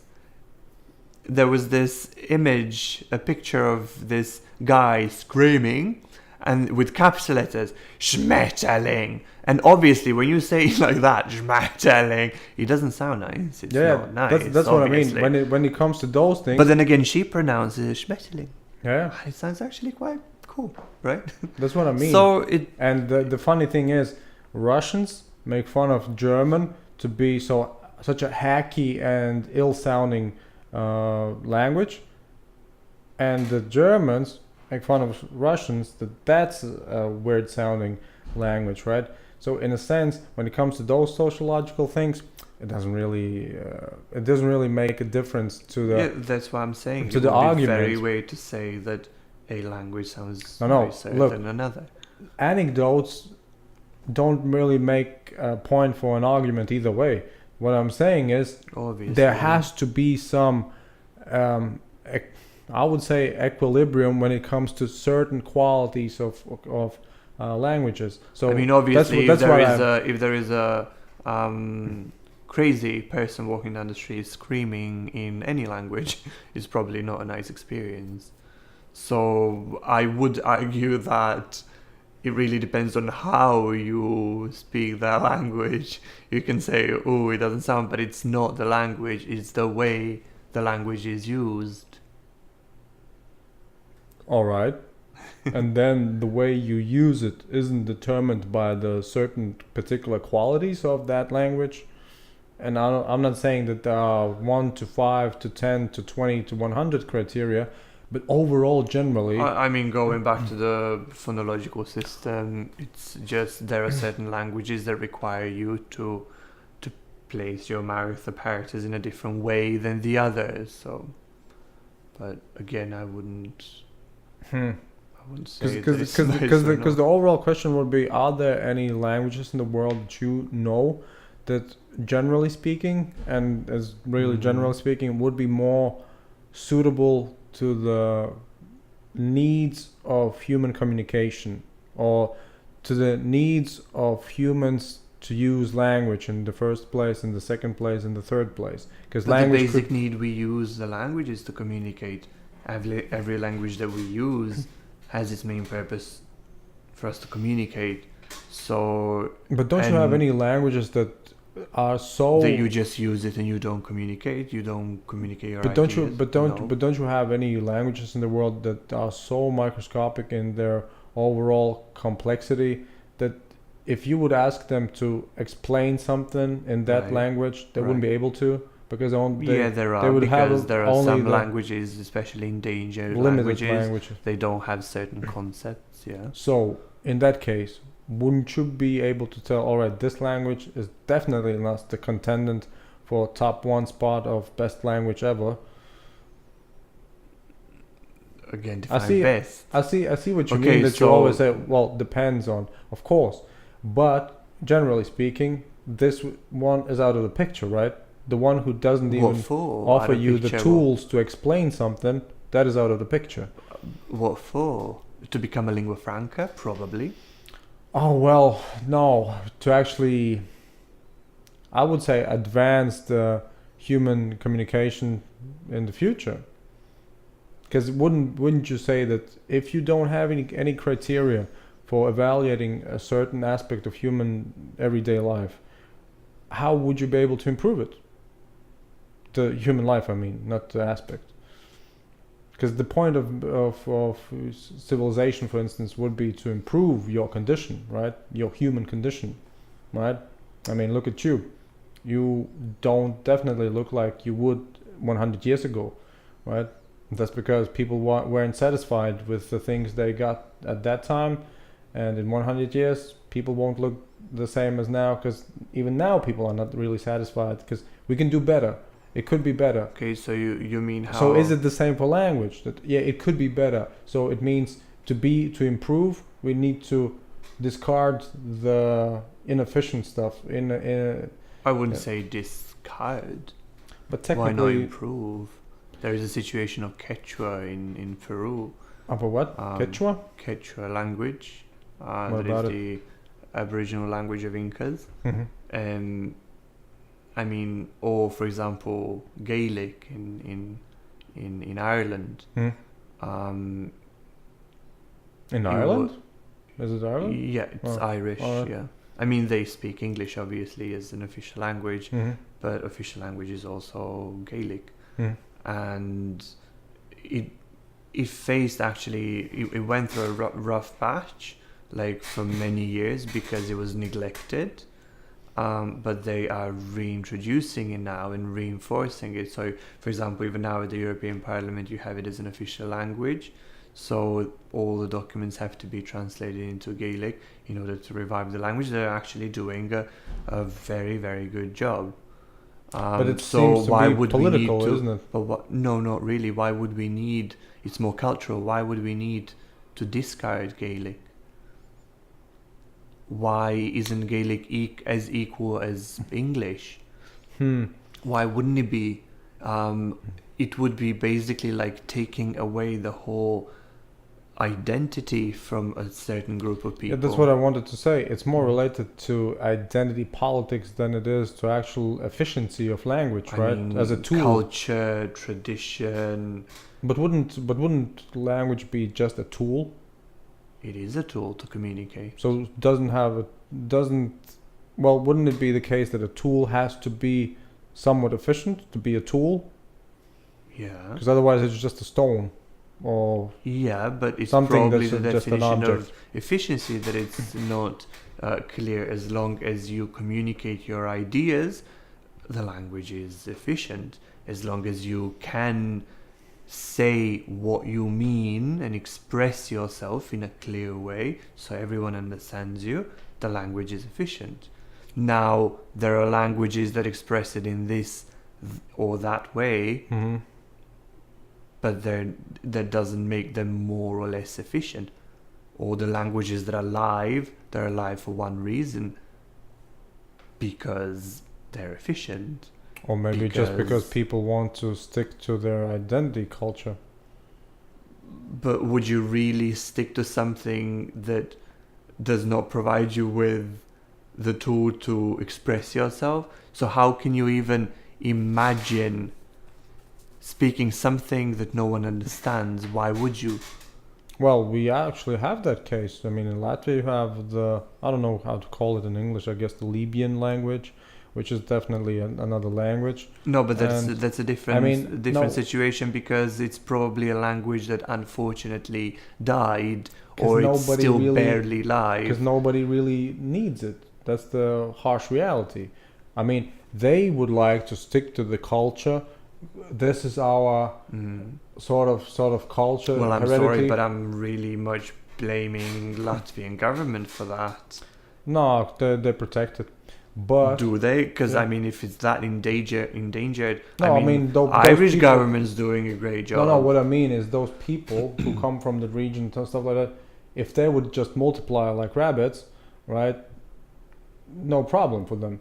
It's just that they No, are but dying it's- out. No, but it's not. It's not about multiplying. It's not about. Well, It's about sort of. keeping the language, which means that it's probably the government has to introduce certain measures, just like in Ireland, in order to keep the language alive. No, but Because no, it's a pity to lose the language.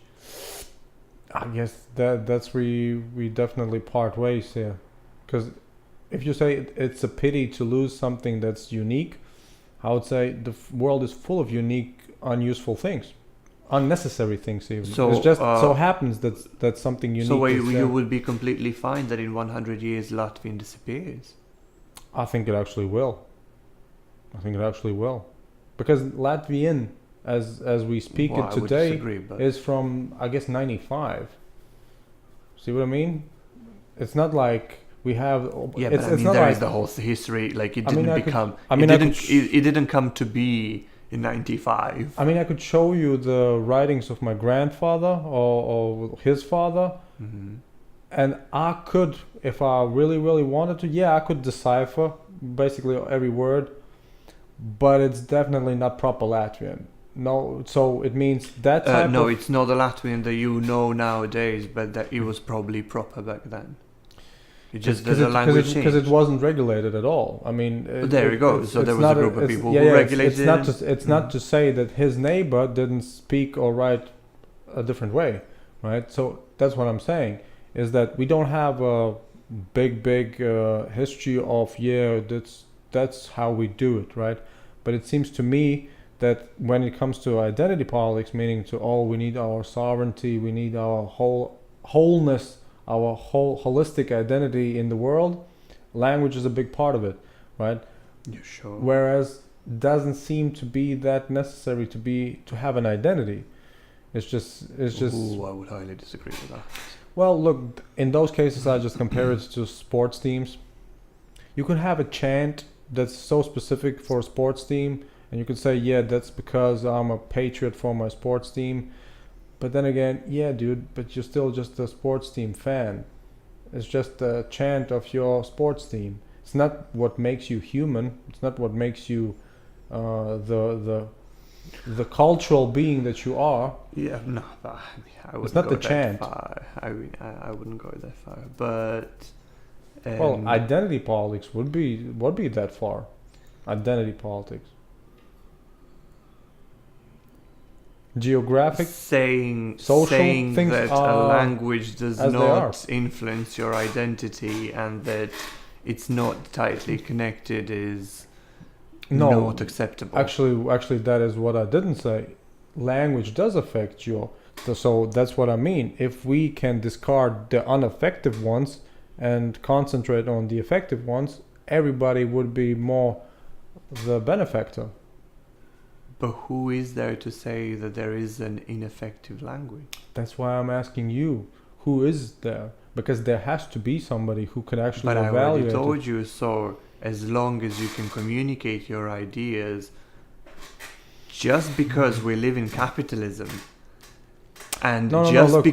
just because we want to simplify things does not mean that. What's the name of that language that you mentioned in Latvia? What's the name of that language in Latvia? Libyan? Yeah. Libyan? I think it would be called Libyan. Not Okay. not Libyan as in Africa, but yeah, but Libyan. yeah. Okay.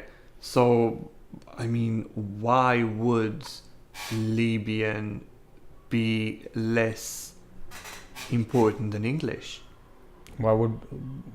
Because look, why would only it? I mean, because the English real question, is why would so it? only because English is probably nowadays more useful. Do you think that English will always be useful? Do you think that English will always be lingua franca?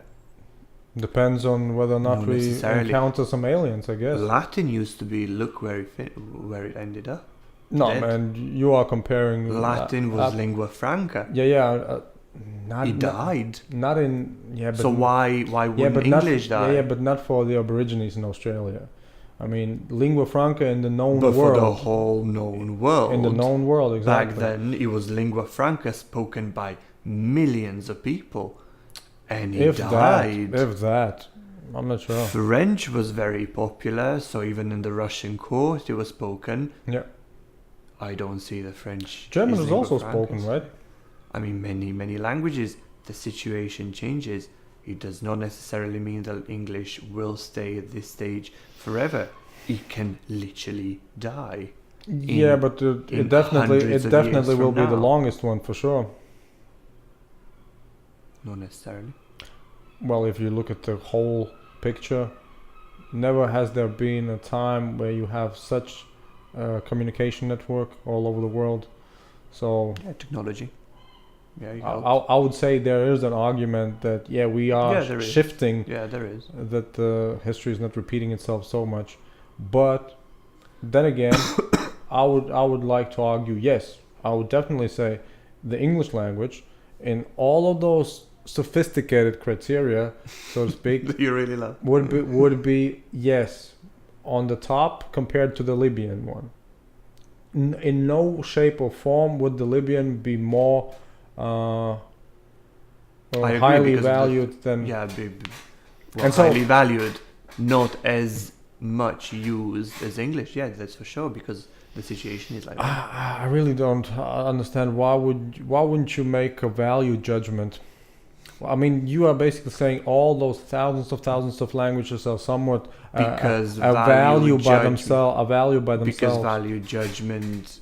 Do you really think that value judgment is something that should be used in this concrete example? No. And for everything that Facts, yeah. for everything that people use. Opinions, if you ask, but value judgments. No, but value judgments as defined by a certain aspect, a certain quality, or certain qualities that most consensually could agree on. I mean, in the field of I can say knowledge. that Libyan will probably never come to the point where where English is right now. Yeah, That's a value judgment. all right. Yeah. But you wouldn't go so far to tell. So therefore, That it's less important? No, really, because it doesn't make it less important. wow, you're like the Greenpeace of words. I mean, maybe just a misunderstanding, but No, I The see. I fact see. You, that- but it's really the fact that it's really a ideological. language, but the fact that a Or language idealistic? is the fact that a language is spoken by millions of people does not make it more important, Oh, it does. or the other It's less important. absolutely No, does. it makes it more useful, probably. It makes it totally more important. used. It makes it totally more important. In linguistic sense, no. In economic, yeah. Ah, In well. political, yeah. But I I'm a see. linguist, and I'm talking about linguistic. I see. So you are saying that, let's say, the Latvian word for mouse is of the same importance as the English word for mouse, as in the Libyan word for mouse. So all those are just words for the object mouse. I mean, from the very beginning of the conversation, Oh well, then we're talking about because I thought your linguistics field would or should or could have actual quality measurements, in a sense that all right, we know 20 different language words for the it same does, object, but not right? in that But way. but we can actually evaluate all those words, listen to how they sound, see how they are structured, how they are morphologically constructed. And because of that, say less important, more important, no. Yes, No. exactly. And especially not But because what's of those criteria. But look, what's the point of having accrued knowledge, which is basically parallel knowledge? You have, let's say, knowledge about how 20 different languages describe one object. What's the point of having that knowledge if you don't go the step further and compare them in between and see who's actually the most proficient, most sophisticated? Still, I'm sticking to it, man. Sophisticated. I'm saying it's still but sophisticated. sophisticated in what? Why would a word mouse be less or more sophisticated than the word mish? Because, for instance, maybe you can argue that physiologically, mouse, when it comes to the whole apparatus of a There is a mouth, diphthong ow. mish, was it mish? Yeah. So maybe you could argue, look, if you say mouse, for instance, you burn 1 calorie, and if you say mish, you burn 1.5. Right, so mouse would be more efficient. I mean, of course, you can say it's an arbitrary criteria, but still, you can make it. You can calculate it still in some way or shape or form. You could make criteria, quality criteria, and that would be arbitrary. I'm not arguing against that because nobody will give you the Hypothetically 11th speaking, commandment. okay, we do that. To what end? Well, why do theoretical mathematicians or physicians do what they do? No.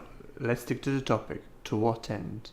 The Why same. would I say this? The same This as word is more efficient than that. the same as other research and science fields, because you can, and because you can actually complement or disregard some knowledge. Because the point of having But to knowledge. what end? Yeah, but the point. So in this case, to the end of just rejecting the word and introducing the new one because it's more efficient? In hypothetical Yeah. I mean, to what end? Yeah, but the aim is still up to you. You can define your aim. This reminds me. This whole thing reminds me of this book that I read a long time ago when I was in high school. When a group of people lives in an island, and then so they've got like a full alphabet, right, on the island. So they use that alphabet in order to communicate right down. However, each day a letter from the alphabet disappears. And they cannot use that letter anymore. And even the book is written in the way that it can't use that letter. Yeah. So this reminds me a lot when they're just left with like a couple of letters, they can't communicate well. This literally reminds me of that, like boiling down the language, the most efficient thing that we say. That would be, according to you, the most efficient thing, right? You're not burning any calories.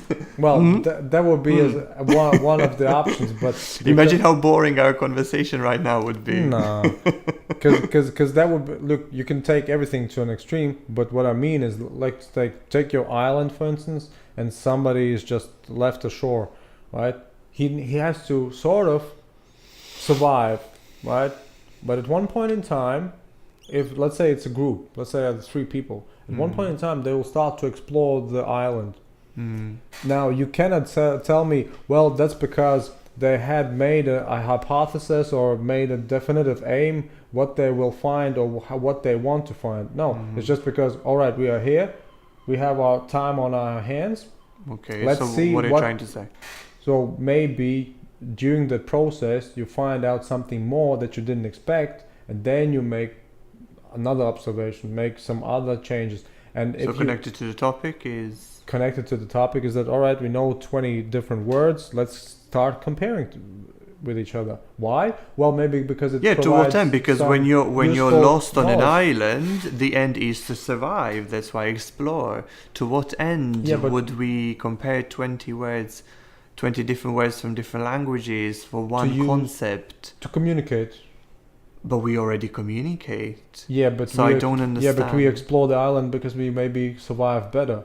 Maybe there's some fruit on the other side. Right, and so you start comparing 20 words for the same object and start considering, actually, for that object, the best would be to actually use a combination and to have, 2 letters describing. Because it would be universally accepted. So to what end? To make the whole description of the object to make the whole world speak only one language. Sort of, yes. Right? Yes. So going back to the same concept, the same idea that you talked about at the very beginning. Sort of. That's what I asked you. Why you wouldn't be able to make those value calls, right? So First things Eskimo language. I've got my native language. I would never give up on my native language. That's So a- why would I? the, Would that- you? Would anyone? Why? Well, but people are doing it already. Just because someone told me that Think about it this way. Yeah, but think about it this way. Come on. mish should not be pronounced mish but mouth. To think about it this way. I mean, people who, let's say, emigrate for good, they're already abandoning their national identity. Yeah, they might as well say, yeah, for sure, we No, are that's still. not true. It is true. I It is mean, true. I've Here's lived the- abroad for here's 10 the best- years, here's the which is best- my whole adulthood. All right. Here's the And- best example I can give you. Next door, there's a woman from Brazil. Okay. She looks like a old lady from a region in Latvia, basically. Mhm. She doesn't speak a word Latvian, right? Okay. So the reason why she's here, because her grandfather came Okay. from Latvia, right? Okay. He was purely Latvian. Mhm. And it's not like the grandfather just went over there, started living, integrating. No. Right. They made a Latvian colony over there. So they wanted to keep their identity. They wanted to be Latvians just in another country. So they Right. made the colony, made their schools even, stuff like that. Right. 100 years later, nada. Right? So, Okay. in a sense, by the time you made that decision to go outside of your country and say, we are still remembering, we are still considering all our identity. Yes, you can make that pledge to you, but it's not necessarily to the language you speak at the moment, right? Yeah, I agree. It's not because of really many related to the factors. yeah, in it's different not situations, and it's not language and it's not disappears. related to your perception of your children and their children's that if they don't speak my language they are not my grandchildren. It's not like that, right? You don't really care about that point. Oh, no, yeah. But So I mean, that's the what I concept mean. that you're mentioning right now is if a person leaves the country and throughout several generations the language gets lost. As an example, yes. True. I yes. mean, it happens, yeah. So that's what Because I'm it's extremely hard. I mean, you can keep it, but it's extremely hard to keep the language in a different country with a completely different language. and that's what I Okay. mean when it comes to And you lose a little bit of identity. You have a new one. I mean, she is Brazilian, and she probably has her Brazilian identity. She's proud of not it. at all. She's coming to But- get their citizenship of Latvia. Oh well, for this or that reason. But there you go. So she still kept the Latvian identity, right? Because basically it might be more convenient to live in Latvia than in Brazil. Yes, it's not related. As I said, for this or that reason. No, but what I But- mean is, if you would talk to an anthropologist, I would guess he wouldn't be surprised by any of this, right? Because he can say, yeah. One thing is what people say, the other thing is what people do, because they are just reacting mammals who are I seeking mean, shelter, food. I'm not love, surprised either whatever. by that fact. I mean, because So- I know many examples when it happened the same. I know many examples when it didn't.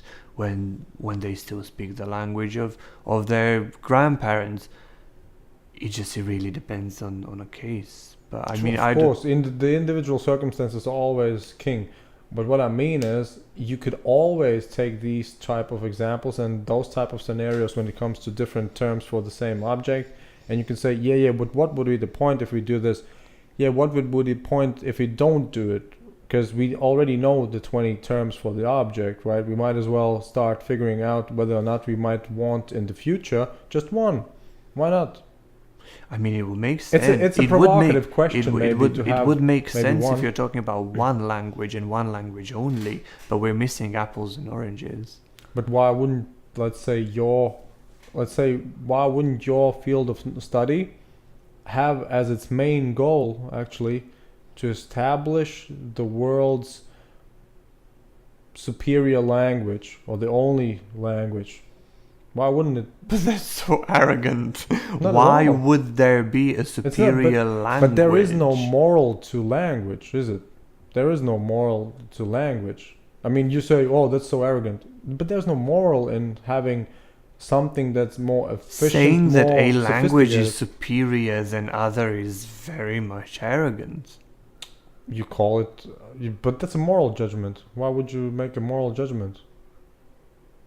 If you say, for instance, you can say mouse or mish, right? You can say, all right, Why would mouse be superior?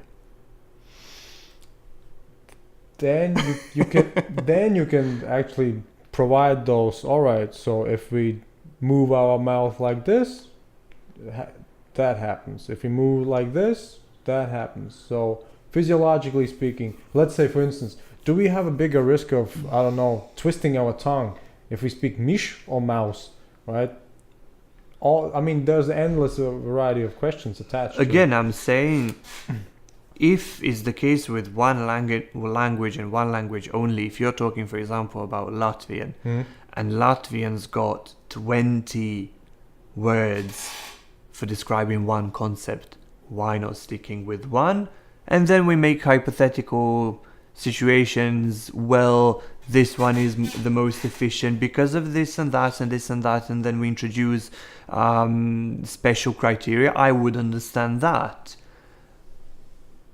But why would you understand that? Because in a sense, I would understand in a way that... Because that's what we're just reducing synonyms, right?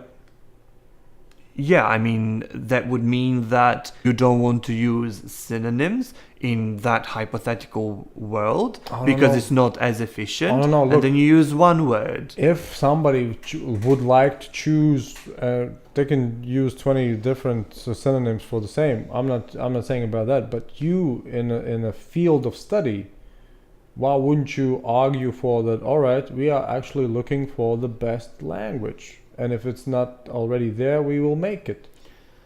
See what I mean? I know, but you can't say what is best language according to which criteria that does not exist. Your criteria. My own. Okay, I can make up. And your colleagues. I can make up. Yeah, but it does not make any sense. You cannot say there is a best language. I can make it. You can make up your own criteria. You can say this is the best language for this because of 1, 2, 3, 4, 5, 6, 7, 8, 9, 10 reasons. Okay, and then you say, okay, it happens nowadays. It happens nowadays when you say English is the best language for this.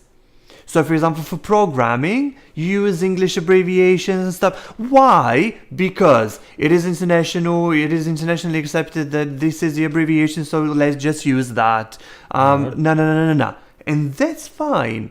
But saying that in general there is one best language, why? But that didn't. It just does not. No. But that didn't say that there is a best. Again, we are talking about. Well, to make the best language. Who is better? I mean, comparing. No reason. Comparing. That's what I mean. I'm not saying, who's best, but who's standard. Yeah, but then again, you can make those criteria and say, well, yeah, the Eskimo language won't be sophisticated as much as English, for instance. In all. Again, for what? For programming, probably not. For all things. But English is not as sophisticated as Eskimo when it comes to the names of snow. For Are snow. You sure? Yeah, because Eskimos have more than 300 words for snow. English doesn't. All right, but then... So Eskimo is more sophisticated, to use your vocabulary, whatever that meant, than English. All right, You see what I mean? So why wouldn't Eskimo in your criteria, again, whichever those would be more, be superior to English? But then again, you have the option of actually saying, all right, if a language has more than, let's say, 10 words for the same thing as, for instance, snow, then you could say there is a point of diminishing returns. So they can make 20 more, 30 more, 100 more words for that same thing. It doesn't really affect your scale or quality measurement. So they might make 1,000 words, right? But your scale goes up to 20, for instance, and that's about it. You don't need any more. And there's no real human need for 300 words for snow. For whatever weird as there is no human need for having, I don't know how many thousand hieroglyphs in the Chinese system, right? Because I think no characters. But don't they call them hieroglyphs? No, that was in Egypt. Are you sure that only in Egypt? Yeah. Those are the hieroglyphs. I'm quite sure that people used to call Chinese hieroglyphs as well. Characters. Those are the characters. But anyways, going back to the main topic. You see my point. So, yeah, they have so much of those characters that they needed to reform Again, that for system. some weird reason, if you want to say that according to these criteria, to this very specific end, this language serves better purpose than the other, that would be plausible as long as you have feasible criteria and Yeah, and again and the technically, means and the end, but and technically, it's something very unorthodox to do. yeah, for sure. Again, taking programming, okay, so we need to program, we need programming language. Programming language needs abbreviations, it needs symbols. So let's use the internationally accepted abbreviations and internationally acceptable symbols. So if they're found in just one particular language, we'll say this language is more suitable than others. Fine. Again, according to these Qualities. yeah. So, I mean, I'm not sure how long Facebook will allow us to stream. Maybe we should, I don't know, wrap it up, I guess. okay. I mean, don't get me wrong.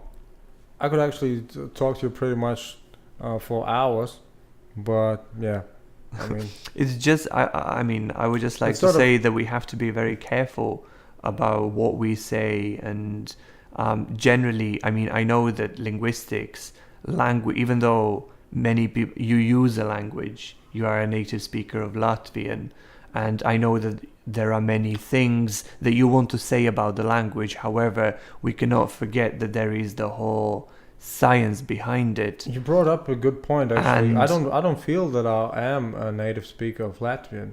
Oh, well, that's a completely different no. topic. Yeah, but We probably shouldn't go there. But my point is that I know that we all sort of have this feeling that we should make certain comments and deductions and conclusions about language. However, there is the whole science behind it, and we cannot say certain things, or we cannot.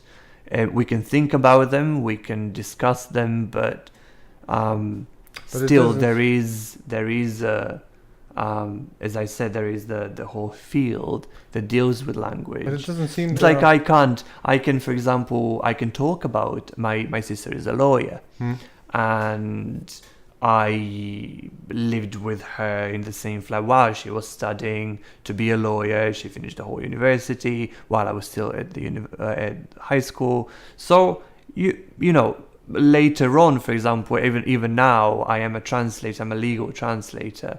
So I had to learn certain legal terms and explanation, the differences between certain legal terms, even though they're more or less the same in my language.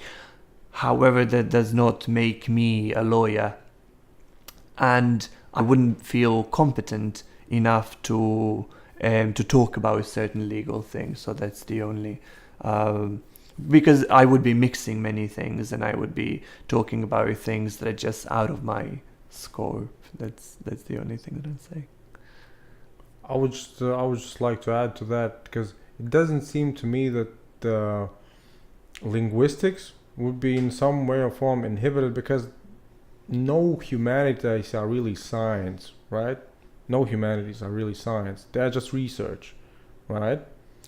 'Cause science would Linguistics be is somewhat. linguistics is a language science. Yeah, I guess that would be Again, another something. topic that we should Yeah, probably because I skip. remember just one international legal scholar is talking about. Here's the thing about science. What we like to would call science would be in other parts of the world just called research. The reason being that science would be attached to undisputable empirical evidence, meaning this happens for that reason, here's why, how. Can you replicate it by the methodology and Linguistics, yeah. description, right? And when it comes to humanities, his basic argument was it's all dependent on the subject who does the research. So it's no real, if you would say, let's say, research this with this type of methodology and with that aim in mind, for instance, you would need to have a consistent result for all of those people who are competent in that field of research. but his basic point was nobody would give you the same results. Yeah, they might have similar conclusions in parts, for sure, but the exact thing wouldn't happen. Why? Because it depends on the subject who does the research. Even for the wording, technically you would have to find precisely the same. You would have to conclude precisely the same for it to be an empirical science, right? I don't know if that's an important distinction between science and research, because, I mean, let's say, for instance, would you be able to call theology a science in any shape or form? You could definitely call it research. I mean, you can research, may do your studies when it comes to those holy scriptures, whatever. You can make your conclusions. You can compare them to other authors, all of that. But when it comes to all right, so how do we do those empirical measurements now? Probably nada, right? So I think that's the key point he wanted to make, and it's kind of stuck for me, because in Latvia, I remember we talked about. Have you heard of criminology? Yeah. So, turned out that criminology as a term is not really used in America, right? So, criminal science, criminal research, maybe. I mean, when it comes to those ballistic things and stuff like that, yeah, you can do that. But like criminology forensics was something, yeah. But when it comes to criminology, I remember I was taking the course, and then it turned out, yeah, it seems to me Eastern Europeans and maybe Russia. So it kind of was surprising to me that, it's not about whole world thinking about a specific topic in a special way in a criminology term. No, it's about our region, our bigger region, describing something in a different way. And yeah, that was the first thing I thought. Oh right, it's not really objective, is it?